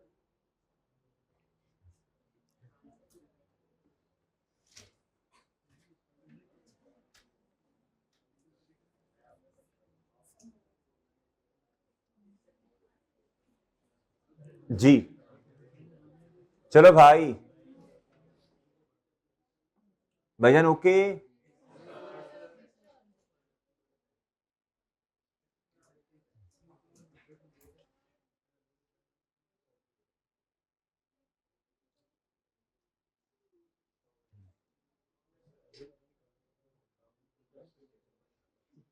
डन है भाई?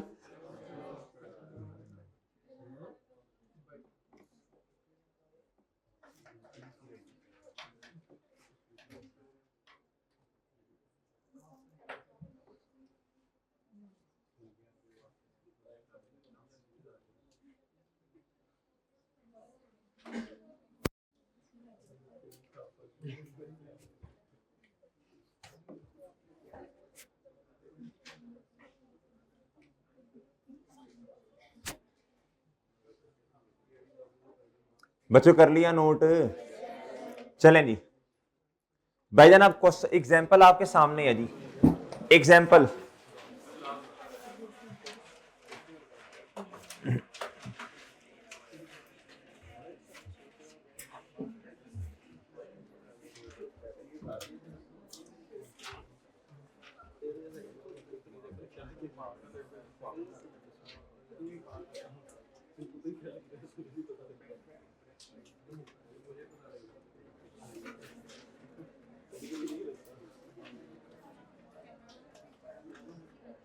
Okay sir.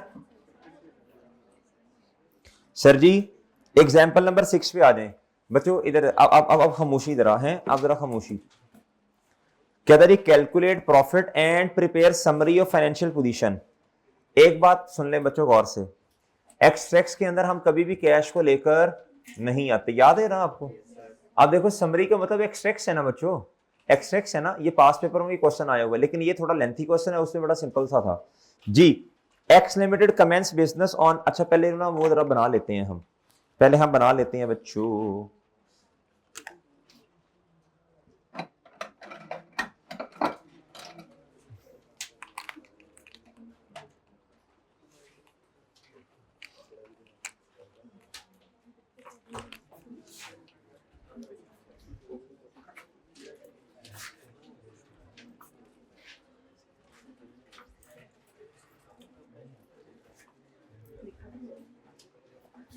चले मोहतरम इधर देखें, अरे गुड्डू इधर देखो, इधर बच्चों इधर देखो इधर। Sir G capital maintenance topic क्या है?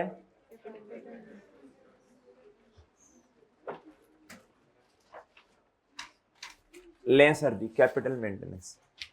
मेरे मासूम दोस्तों अब ना तीन हेडिंग्स बनेंगी। कितनी बनेंगी बच्चों? तीन हेडिंग्स बनेगी, क्योंकि अब आपने प्रॉफिट कितनी किस्म का निकाल के देना है? तीन। एक आपने capital financial capital maintenance money terms वाला जिसमें कोई एडजस्टमेंट नहीं है। एक मेरे चांद आपने, एक आपने क्या, एक आपने रियल टर्म्स जिसमें जनरल इन्फ्लेशन का इंपैक्ट है, और तीसरा physical capital maintenance.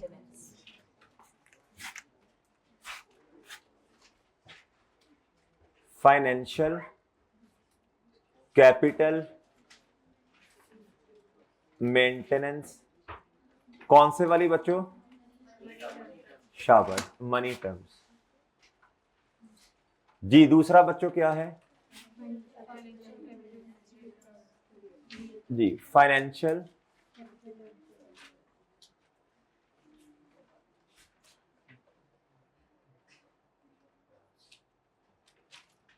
Maintenance real terms. क्या बच्चों जी? फिर क्या है मेरे चांद बोले? फिजिकल वेल्डन, शाबाश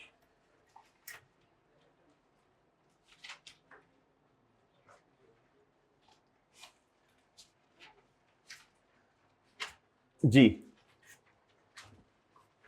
सर इसके अंदर इन्फ्लेशन का भी इंपैक्ट है, आपको समझाने के लिए लिख रहा हूं। नो इन्फ्लेशन एडजस्टमेंट, ओके बच्चों। इसमें प्लीज बताएं,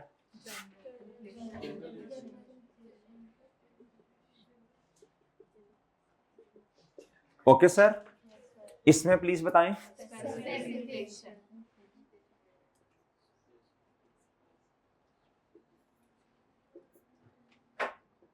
ओके सर जी, ओके सर ओके मेरे भाई। अच्छा जी, अब एक तो प्रॉफिट एंड लॉस के एक्सट्रैक्ट्स आ जाएंगे, और क्या आएगा बच्चों? एसओएफपी के।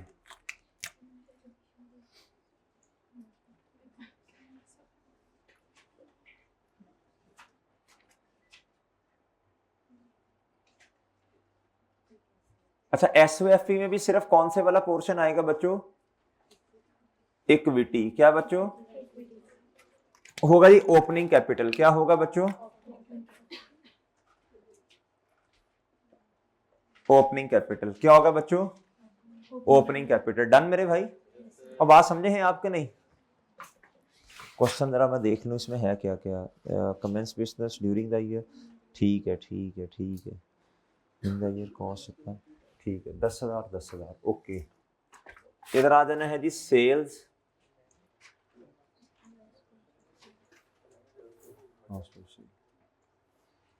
ठीक है जी। फिर आ जाएगा एडजस्टमेंट,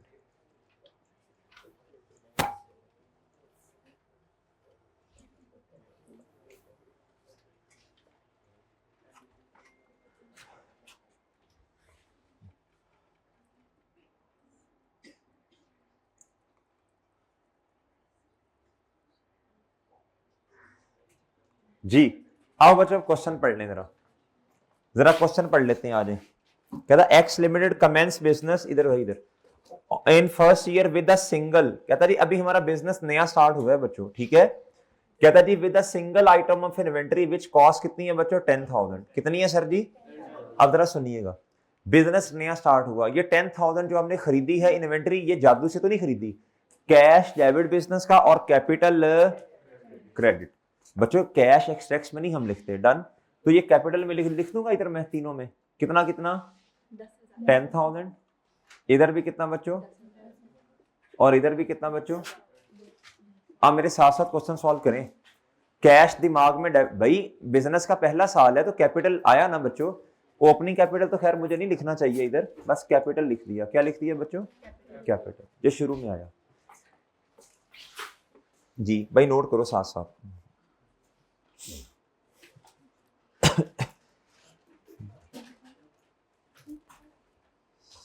जी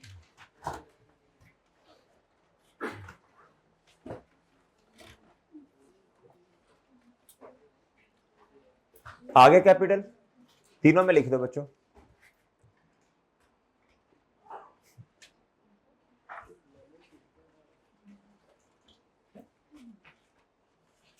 जी मोहतरम लिखा। Yes sir. जी अब चीज आपने परचेज की, क्या की बच्चों, और भाई बेच भी दी, और क्या की बच्चों, ये नहीं कह रहा कि सर बेची नहीं है तो फिर रेवेन्यू फिर प्रॉफिट कहां से आएगा मेरे भाई। वो फिर प्रॉफिट तो नहीं आएगा ना, असल में तो प्रॉफिट वाला नंबर देख रहे हैं। बेची कितने, खरीदी, इसकी एंट्री मैं होल्ड कर देता हूं, बेचने के साथ ही एंट्री कर दूंगा, ठीक है बच्चों। जी इधर देखें मेरे भाई, चीज बेच दी, कैश डेबिट, असल में तो पहले कैपिटल लाया, कैश डेबिट और कैपिटल क्रेडिट, परचेज नहीं, तरतीब से चले जी। फिर उसके बाद मेरे भाई आपने चीज खरीदी, कैश क्रेडिट परचेजेस डेबिट, लेकिन वो आपने ना बस कॉस्ट ऑफ सेल ही लिखनी है इधर, बस सही है, बस कॉस्ट ऑफ सेल, कोई स्टॉक स्टूक नहीं, बस सिंपल रखना है इसको जी। मेरे भाई अभी इस एंट्री को बाद में करते हैं। चीज बिक गई, कितने की बिकी 14,000, तो 14,000 सारों में आ जाना ना, कैश डेबिट और सेल्स क्रेडिट, कितने की बच्चों,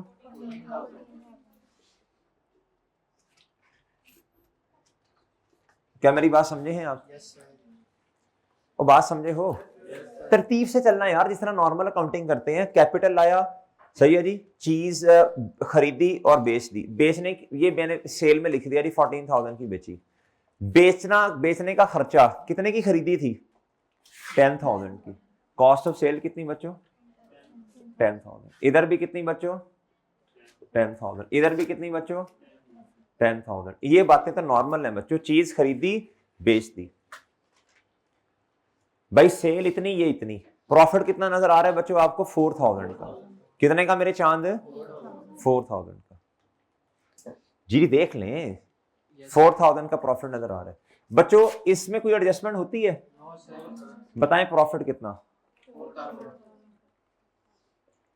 4,000 कितना बच्चों। अच्छा ये कैपिटल है, इसमें एडजस्टमेंट करनी है, अब हमने क्या करनी है बच्चों, ये कैपिटल है, इधर लिख दें बिफोर एडजस्टमेंट, ये कैपिटल है ना बिफोर एडजस्टमेंट। इसमें बच्चों हमने क्या करनी है, बोलो शाबाश, एडजस्टमेंट, क्या करनी है बच्चों जी। एडजस्टमेंट तो बाद में करेंगे ना, कर लेंगे जी। एडजस्टमेंट अब किस तरह होनी है, इधर देखें, एक है जी एक है जी, बताएं शाबाश, इन्फ्लेशन रिजर्व, और दूसरा क्या है करंट कॉस्ट, इन्फ्लेशन रिजर्व, और दूसरा क्या है बच्चों, इसके साथ ही लिख दें करंट कॉस्ट वाला रिजर्व। और बात समझ आई बच्चों जी। इसमें कोई एडजस्टमेंट है बच्चों, नहीं इसमें तो एडजस्टमेंट है ही नहीं ना, और सही है बच्चों, एडजस्टमेंट तो नहीं है ना, है प्रॉफिट बताएं कितना इधर आ जाएगा, कैरी कितना आ जाएगा बच्चों, कैपिटल में प्रॉफिट ऐड करें कितना बच्चों, बोलो शाबाश 4,000 का, कितने का बच्चों बताएं दी, ये क्लोजिंग कैपिटल कितना आया 14,000, डन। और डन मेरे भाई, डन। फॉर्मेट सीख लें, sale less cost of sale, profit आता है ना, प्रॉफिट से पहले एडजस्टमेंट वाला कॉलम ऐड करते हैं, डन सिंपल। फिर कैपिटल बिफोर एडजस्टमेंट आ गया बच्चों 10,000 रुपए का।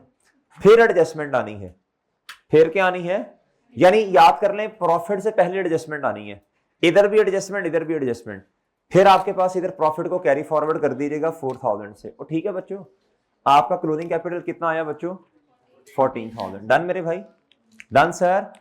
अच्छा अब भाई आप मुझे बताओ इधर एडजस्टमेंट होनी है जनरल इन्फ्लेशन की, बताएं कितने से, बताएं 5%।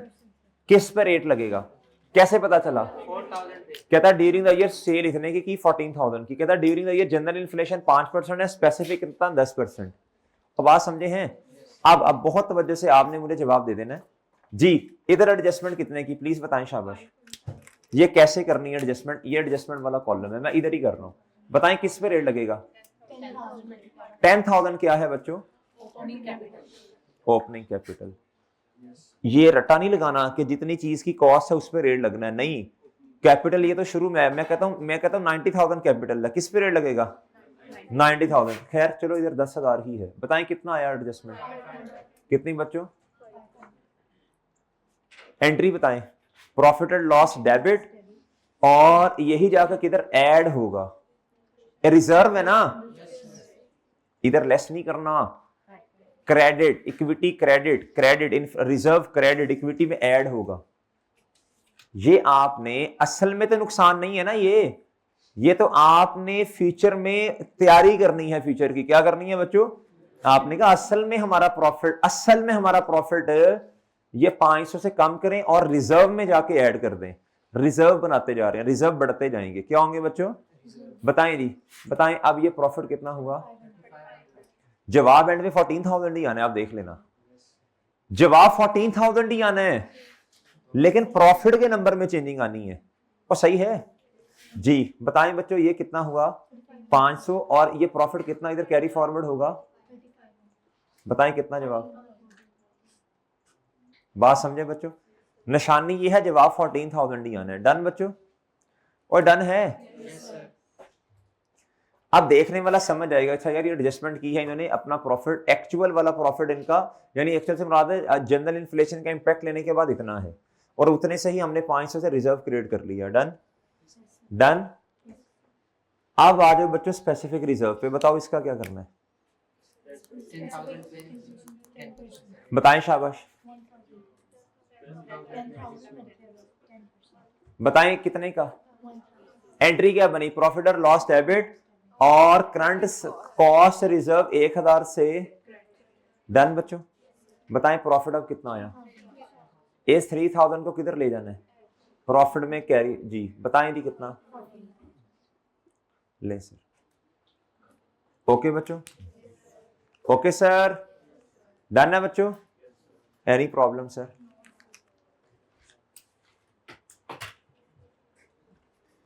इसी तरह का एक क्वेश्चन और करना है हमने, इन्होंने एक सेक्स में कैश लिया, हम नहीं लेते, इसको काट दें आप, बेशक इसको काट दो।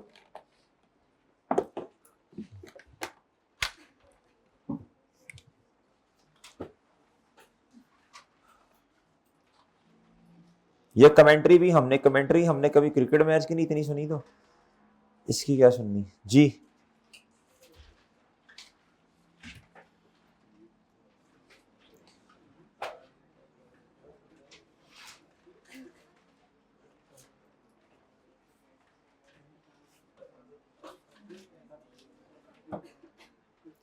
भाई इधर देखें, क्वेश्चन नंबर 1 आपको क्वेश्चन बैंक में नजर आ रहा है बच्चों, नजर, क्वेश्चन बैंक का क्वेश्चन नंबर 1 नजर आ रहा है मेरे भाई जी, बिल्कुल उसी तरह का ही है। रिक्वायर्ड, भाई सुने, calculate the profit and set out summary of financial position. बच्चों इधर देखें, ये जो एंड में है, कहता जी रिक्वायरमेंट फिजिकल कैपिटल मेंटेनेंस, और कहता जी फाइनेंशियल कैपिटल मेंटेनेंस। अब उसने नाम नहीं लिखा, हिस्टोरिकल का मतलब मनी टर्म्स, और कांस्टेंट परचेजिंग पावर का मतलब जी रियल, यानी आपने इन्फ्लेशन का इंपैक्ट जनरल वाला लेना है। ओके बच्चों, 3 कॉलम बन जाएंगे। कहता जी Carrie starts a business in business on first and year 1। कहता जी sole share holder contributed capital of कितना बच्चों जी, बताएं कैपिटल में कितना ऐड कर दो, बताएं बच्चों, ये सारा रेस कर देता हूं ना, जी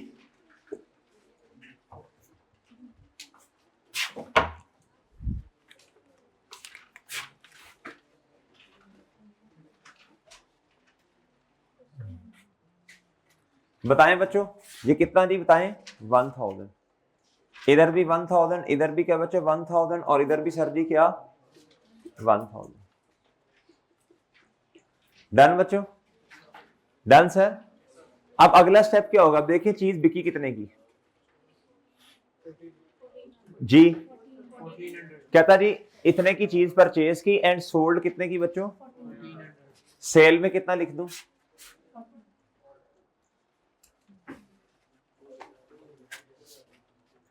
ओके सर। स्टेप नंबर 1 2 3 क्या करूं बच्चों? खरीदी कितने की थी? Cost of cell.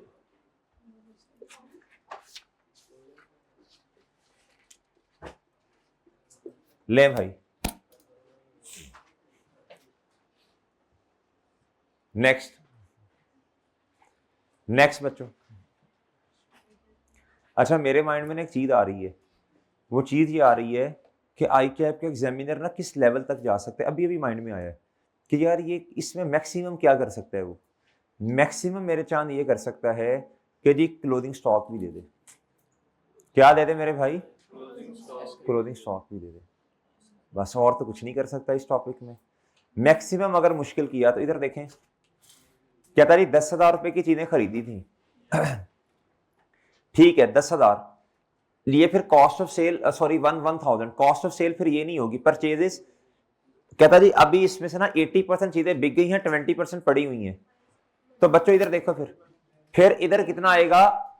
1000 पर ये डिब्बा खोल देंगे ना, फिर ये वाला परचेजेस में 1000 आ जाएगा, क्लोथिंग स्टॉक में से 200 माइनस कर देंगे तो इधर 800 आ जाएगा ना। और ये जो 200 नजर आ रहा है ये करंट एसेट में फाइनेंशियल पोजीशन में ऐड हो जाएगा जाके। मैं कोशिश कर लूंगा एक क्वेश्चन बना लूंगा ऐसा, एक क्वेश्चन बना लूंगा मैं ऐसा। अभी जुबानी सामने नहीं आएगा, एक क्वेश्चन बना लूंगा इंशाल्लाह, आपके सिलेबस खत्म होने से पहले बना लेंगे, परेशान नहीं होना जी।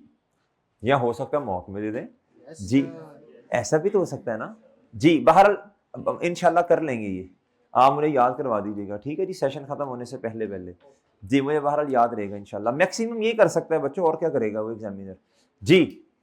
अच्छा मेरे भाई अब मुझे बताओ बच्चों, इतने की बिक गई, इसमें तो एडजस्टमेंट है ही नहीं ना, तो प्रॉफिट कितना? यही प्रॉफिट कहां जाके ऐड होगा? No adjustment. ये बताएं कितना आ गया बच्चों क्लोजिंग कैपिटल? नहीं 100, इधर 1000 है जी। आगे एड द ईयर 1, कहता जी हा ये उसने अच्छा काम। ये मेरी बात सुनो भाई, ये बात सुनो, इधर सुनो। अब आपने ना एग्जामिनर ऐसा भी करता है, एग्जामिनर ऐसा भी करता है बच्चों, जरा गौर से सुनिएगा, बजाय इसके कि स्पेसिफिक इन्फ्लेशन की परसेंटेज बताए, वो आपको रिप्लेस्ड आइटम की कॉस्ट बता देता है। तो सही है ना? तो भाई स्पेसिफिक के अंदर आपने रिप्लेस आइटम की कॉस्ट तक पहुंचना है ना। कहता, और ये पास पेपर में पिछली अटेम्प्ट में यही पॉइंट आया हुआ था। और भाई ये कोई नया पॉइंट अल्हम्दुलिल्लाह बच्चों के लिए नहीं था, क्योंकि ये क्वेश्चन हमने किया हुआ था। कहता at the year 1 replaced cost of the same inventory, क्या बच्चों बताएं ये किस में एडजस्टमेंट कितने की? इसमें ये स्पेसिफिक रिजर्व है ना, जनरल तो आगे दिया हुआ है उसने 7%। और बात समझ रहे हैं? ये मौलाना ठीक है, ये देखो ना उसने एडजस्टमेंट की परसेंटेज नहीं दी ना, उसने डायरेक्ट बता दिया इन्फ्लेशन की एडजस्टमेंट इतनी, तो भाई 1100 तक लेके जाना है। 1000 ये 100 इसमें ये कर दें, प्रॉफिट और लॉस डेबिट। और मेरे भाई इधर एडजस्टमेंट में कितना जाके ऐड होगा, याद रखना है एंट्री को, रिजर्व क्रेडिट, क्या बच्चों? और प्रॉफिट और लॉस डेबिट। तो रिजर्व क्रेडिट होगा तो इक्विटी बढ़ेगी ना बच्चों, याद रखना है, इधर से माइनस इधर से ऐड जी। मेरे भाई इधर देखें एडजस्टमेंट कर दी, अब क्या करें बच्चों? प्रॉफिट आ गया कितने का? वो प्रॉफिट 300, इधर जाके क्या कर दें? ऐड। कितना बना बच्चों? डन, डन बच्चों, डन। बिल्कुल इसी तरह का क्वेश्चन ना एग्जामिनर ने पास पेपर में दिया था, मेरे ख्याल 6 मार्क्स का, पिछली अटेम्प्ट में जी। नेक्स्ट जी, इसीलिए बच्चों कहते हैं भाई क्लासेस पूरी ले लो, क्लासेस पूरी ले लो, क्लास ना छोड़ो, क्लास ना छोड़ो। एक आधी क्लास छोड़ने की वजह से हम अपना कितना नुकसान कर लेते हैं। जी इधर देखें, आगे कहता है बच्चों जनरल इन्फ्लेशन कितना है 7%। कितना मेरे भाई 7%। ये तो मेरा ख्याल है 10% बना होगा ना, ये 100 10% ही बना होगा ना, ओपनिंग कैपिटल का 10% 100 बनेगा। बहरहाल हमें क्या, जी इधर आए, आप बताओ बच्चों 1000 का 7% कितना ओपनिंग कैपिटल का 700, इधर से माइनस और किधर ऐड, अच्छा सॉरी 70 मादरत, वो तो 70% बन जाएगा ना। जी इधर से माइनस इधर जाके add, profit and loss debit और मेरे भाई इक्विटी क्रेडिट। बताएं मेरे चांद प्रॉफिट कितना आया, इस प्रॉफिट को कहां जाके ऐड कर दूंगा, इधर इक्विटी में आता है ना प्रॉफिट, रिटेन अर्निंग्स वाला कॉलम, इधर अलग अलग। सर जी अगर वो शेयर कैपिटल भी आ जाए, और नहीं हो भाई क्या हो गया आपको, सर वो कॉलम्स आ जाए, ओ नहीं भाई क्या हो गया, सिर्फ ये कॉन्सेप्ट टेस्ट होगा 6 नंबर का। जी बताएं, डन सर, ओके बच्चों, और डन है जी। चलें बच्चों एक क्वेश्चन और करना है। बच्चों क्या हो गया आपको जी, पास पेपर क्वेश्चन नंबर 6 जी, पास पेपर क्वेश्चन नंबर 6 जी, क्या था जी, prepare statement of profit and loss. अच्छा नहीं ये नहीं, ये थोड़ा ये देखें, ये अभी जो आया ना ये क्वेश्चन आसान था, इसमें 3 कॉलम नहीं है। क्या था ये 4 नंबर का आया था स्प्रिंग 2023 में, पिछली में नहीं। अच्छा बढ़ा दें, ठंड लग रही है। अच्छा भाई वो रिमोट ले आए ना, खुद ही कर लिया करो जो भी करना होता है, वो रिमोट ले आओ कर लो जी। Statement of profit and loss क्या था जी, only equity portion under physical, यानी कौन से वाला कॉलम बनाना है, ये वाले रिक्वायर्ड। चले मैं फिर रेस कर देता हूं, रेस कर देता हूं ना फिर ये जी। जी बच्चों आप देखें गुड्डू, ओ भाई भाई इधर देखो, क्या था, on 1 March 2022 commence business with the capital of कितना बच्चों। अब अंधाधुंधी पेपर के अंदर आंखें खोल के बैठना है, ये नहीं कि ये भी बनाओ इधर भी 60 इधर भी 60, भाई उसकी रिक्वायरमेंट तो पढ़ लो, फिजिकल कैपिटल मेंटेनेंस। इधर कितना आएगा बोलो, इधर कितना आएगा बच्चों, और लकीर के फकीर हो, ये ना हो कि पेपर में आप ये तीनों कॉलम बनाए इसमें क्रॉस करें फिर इस पे आ जाएं कि सर ने इस तरह बनाया था, भाई ये कोई फॉर्मेट नहीं है, वो तो मैंने ऐसी मतलब कि ये नहीं बनाना जी। आगे क्या था, detail of their cost and sales, इधर देखें भाई, क्या था, for the year ended 28 Feb 2023, ये ईयर का एंड है भाई। अच्छा जी इतना कैपिटल आया, अब ये सेल है प्रोडक्ट ए की और बी की। जो बच्चा कहता ना, अच्छा बच्चे कहते सर हमने तो ये टॉपिक किया ही नहीं हुआ था, अल्लाह के बंदो आपने ये टॉपिक नहीं भी किया तो 2 नंबर तो फिर भी लेके जा सकते थे। क्यों, आपने एक सेक्स बनाने हैं ना, हर बच्चा सेल लिख सकता है, ये कैपिटल लिख सकता है कि नहीं लिख सकता, अल्लाह के बंदो कॉस्ट ऑफ सेल तो हर बच्चा लिख सकता है, एडजस्टमेंट का नंबर तो 1 नंबर होगा, पर प्रॉफिट एंड लॉस स्टेटमेंट तो बनानी आती है, चाहे ये टॉपिक पढ़ा है या नहीं पढ़ा आपने, सिर्फ एडजस्टमेंट वाले एलिमेंट है ना, बच्चे परेशान हो जाते हैं। तो प्रॉफिट एंड लॉस स्टेटमेंट तो प्रॉफिट एंड लॉस स्टेटमेंट ही है ना जी, एडजस्टमेंट का तो 1 या 1.5 नंबर होगा बस, 2.5 नंबर तो फिर भी हर बच्चा लेके जा सकते हैं जी। मोहतरम सेल्स बता दें प्रोडक्ट ए और बी की इकट्ठी करके, और भाई हमने प्रोडक्ट ए और बी की लहदा सेल थोड़ी लिखनी है, इकट्ठी लिखनी है ना। बताएं कितनी है सेल, 55,000 प्लस 70, 55,000 प्लस कितना बना 125,000, 125,000 बच्चों। नेक्स्ट भाई कॉस्ट ऑफ सेल बता दें, 35,000 और 25,000 कितना बना 60,000 जी। कितना कितना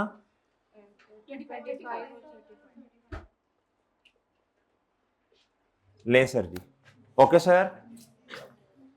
भैया एडिशनल इंफॉर्मेशन में बताएं, स्पेसिफिक रिजर्व रेलिवेंट है या जनरल, स्पेसिफिक, ओके सर। ये काट दें 8%,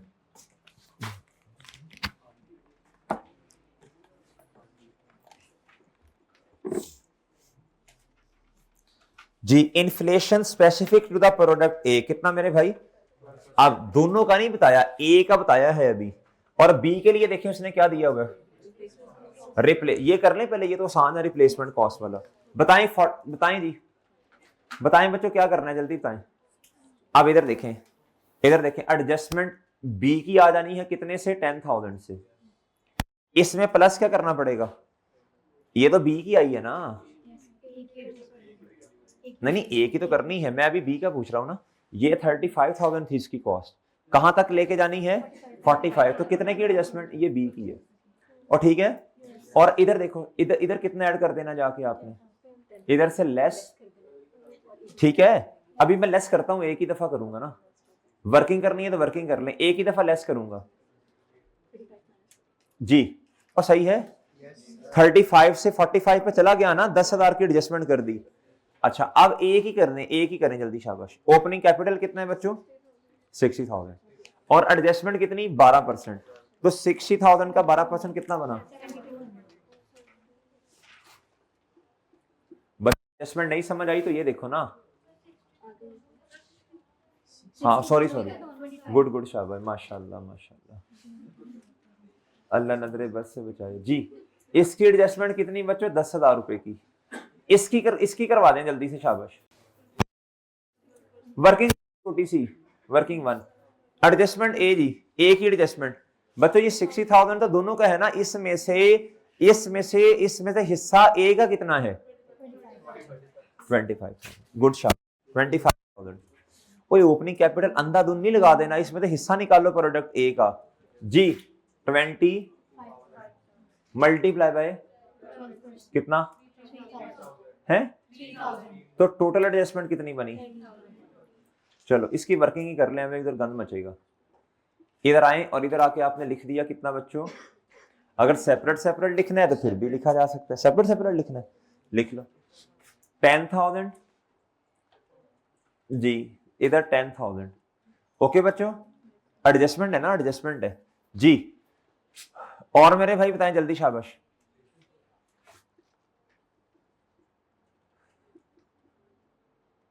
जी ये 13,000 माइनस कर दिया आपने, बताएं प्रॉफिट कितना आता है, कितना जी, 50 जी,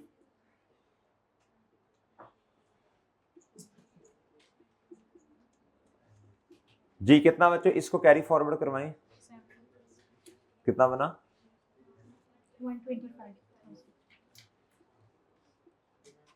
ओके ओके बच्चों, ठीक है भाई कोई मसला, आप डायरेक्ट भी कर सकते थे, आप ये वर्किंग ना करो, नहीं करनी तो। ये 10,000 का तो यार सारों को पता चल गया होगा ना, 35 से 45 तक जाना 10, इसकी वर्किंग जरा करनी पड़नी थी। ओपनिंग कैपिटल सिर्फ किस वाला, प्रोडक्ट ए वाला, 25,000 मल्टीप्लाई बाय 12%, वो समझ गए हो यार, एक दफा कैलकुलेटर लेना जी। बोंगो की तरह इस पे ना 35,000 पे परसेंटेज नहीं लगानी, उसने आपको अमाउंट ही बता दी है उसकी जी। बन गए बच्चों,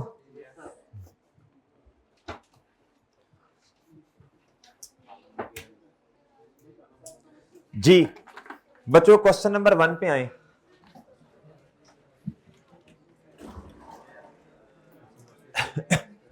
जी जी भाई, क्वेश्चन नंबर 1 जी, what is the most commonly adopted basis of measurement, सुन लो बच्चों, what is the most commonly adopted basis of measurement, क्या था जी, गिव टू एग्जांपल्स, चुप, give two examples where two different bases of measurement are used in combination to measure an asset और बताएं जी, दो commonly adopted basis of measurement क्या है, जल्दी बताएं, शाबाश, जल्दी जल्दी जल्दी, सही बोल रहे हो, बोलो, सही बोल रहे हो, सही बोल रहे हो।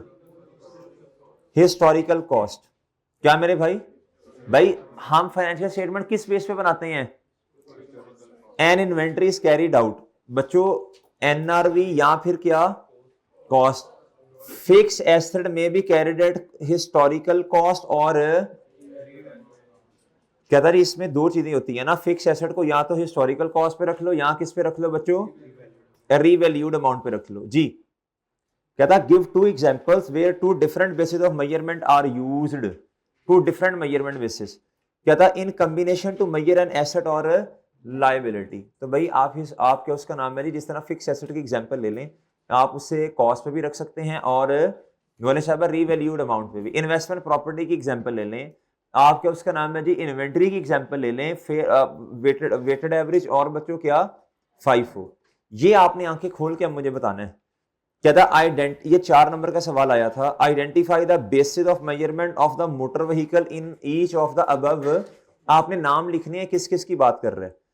कहता जी एंड से पढ़ना शुरू करें। Value the motor vehicle ₹8 lakh, at which price a motor vehicle dealer is willing to purchase. जी डीलर कहां बैठा होगा, मार्केट में बैठा होगा। क्या बनी बच्चों ये, बताएं शाबाश, क्या बनी ये जी, फेयर वैल्यू। अच्छा इस तरह करें, आपके पास 1 मिनट है, आप जल्दी से इसके नाम लिख दें आगे, जल्दी करें शाबाश।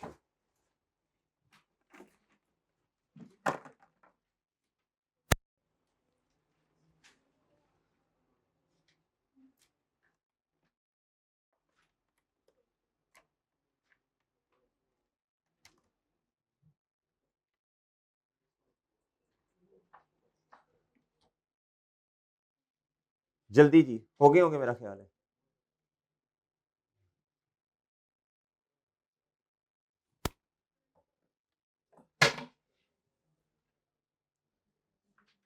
जी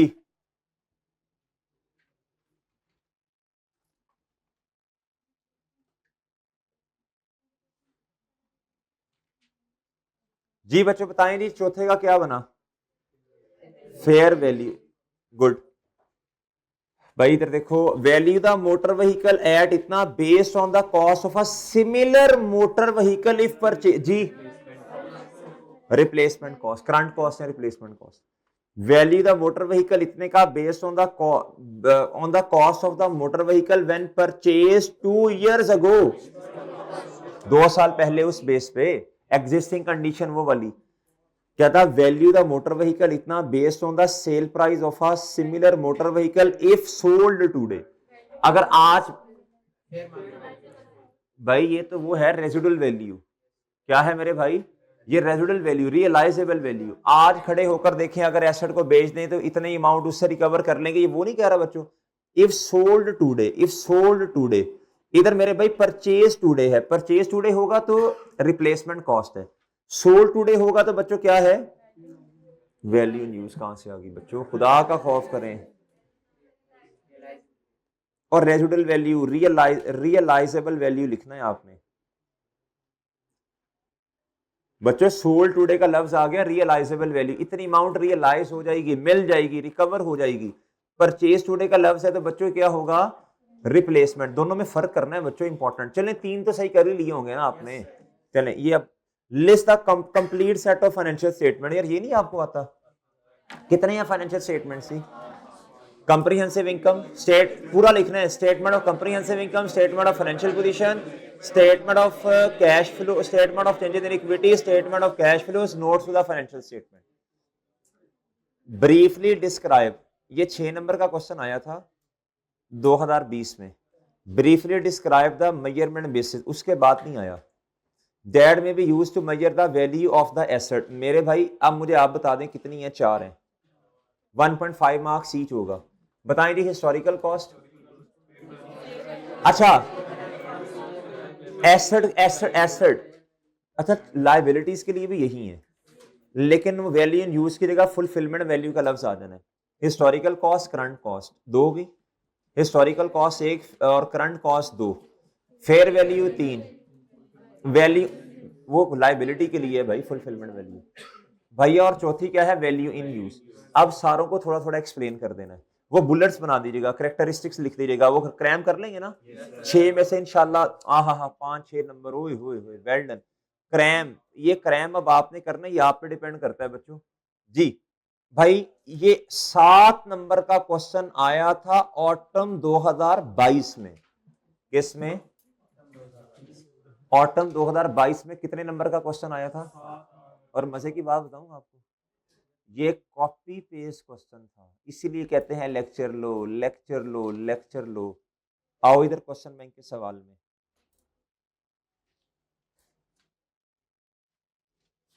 ये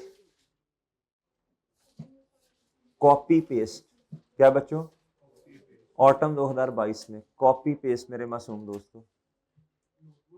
ये लो जी। अब मेरी बात सुनना बच्चों, एक नोट लिख लें पहले। यार बच्चों बात सुनो ना, गुड्डू अगर आप हिस्टोरिकल कॉस्ट पे हैं, किस पे हैं, तो आपका प्रॉफिट ओवरस्टेटेड होगा अंडरस्टेटेड? अंडरस्टेटेड होगा। खुदा का खौफ करें बच्चों, अगर आप हिस्टोरिक, अभी तो 4000 निकाला प्रॉफिट बच्चों, बाकी एक में 3 निकल रहा, एक में 3500, हिस्टोरिकल बेसिस पर प्रॉफिट क्या होगा बच्चों, ओवरस्टेटेड। लेकिन आपके फिक्स एसेट्स क्या होंगे, अंडरस्टेटेड। वजह आपने तो हिस्टोरिकल कॉस्ट पे रखे हुए हैं। जब आपने हिस्टोरिकल कॉस्ट पे एसेट रखे होंगे तो एसेट तो भाई मार्केट वैल्यू में बहुत ऊपर चला जाएगा, रिप्लेस्ड एसेट भी बहुत ऊपर जा रहा होगा, रिप्लेसमेंट कॉस्ट के मुताबिक भी ऊपर, फेयर वैल्यू के मुताबिक भी ऊपर, वैल्यू इन यूज के मुताबिक भी ऊपर। लिखे note, under historical cost basis, under historical cost basis, under historical cost basis, under historical cost basis, under historical cost basis, profits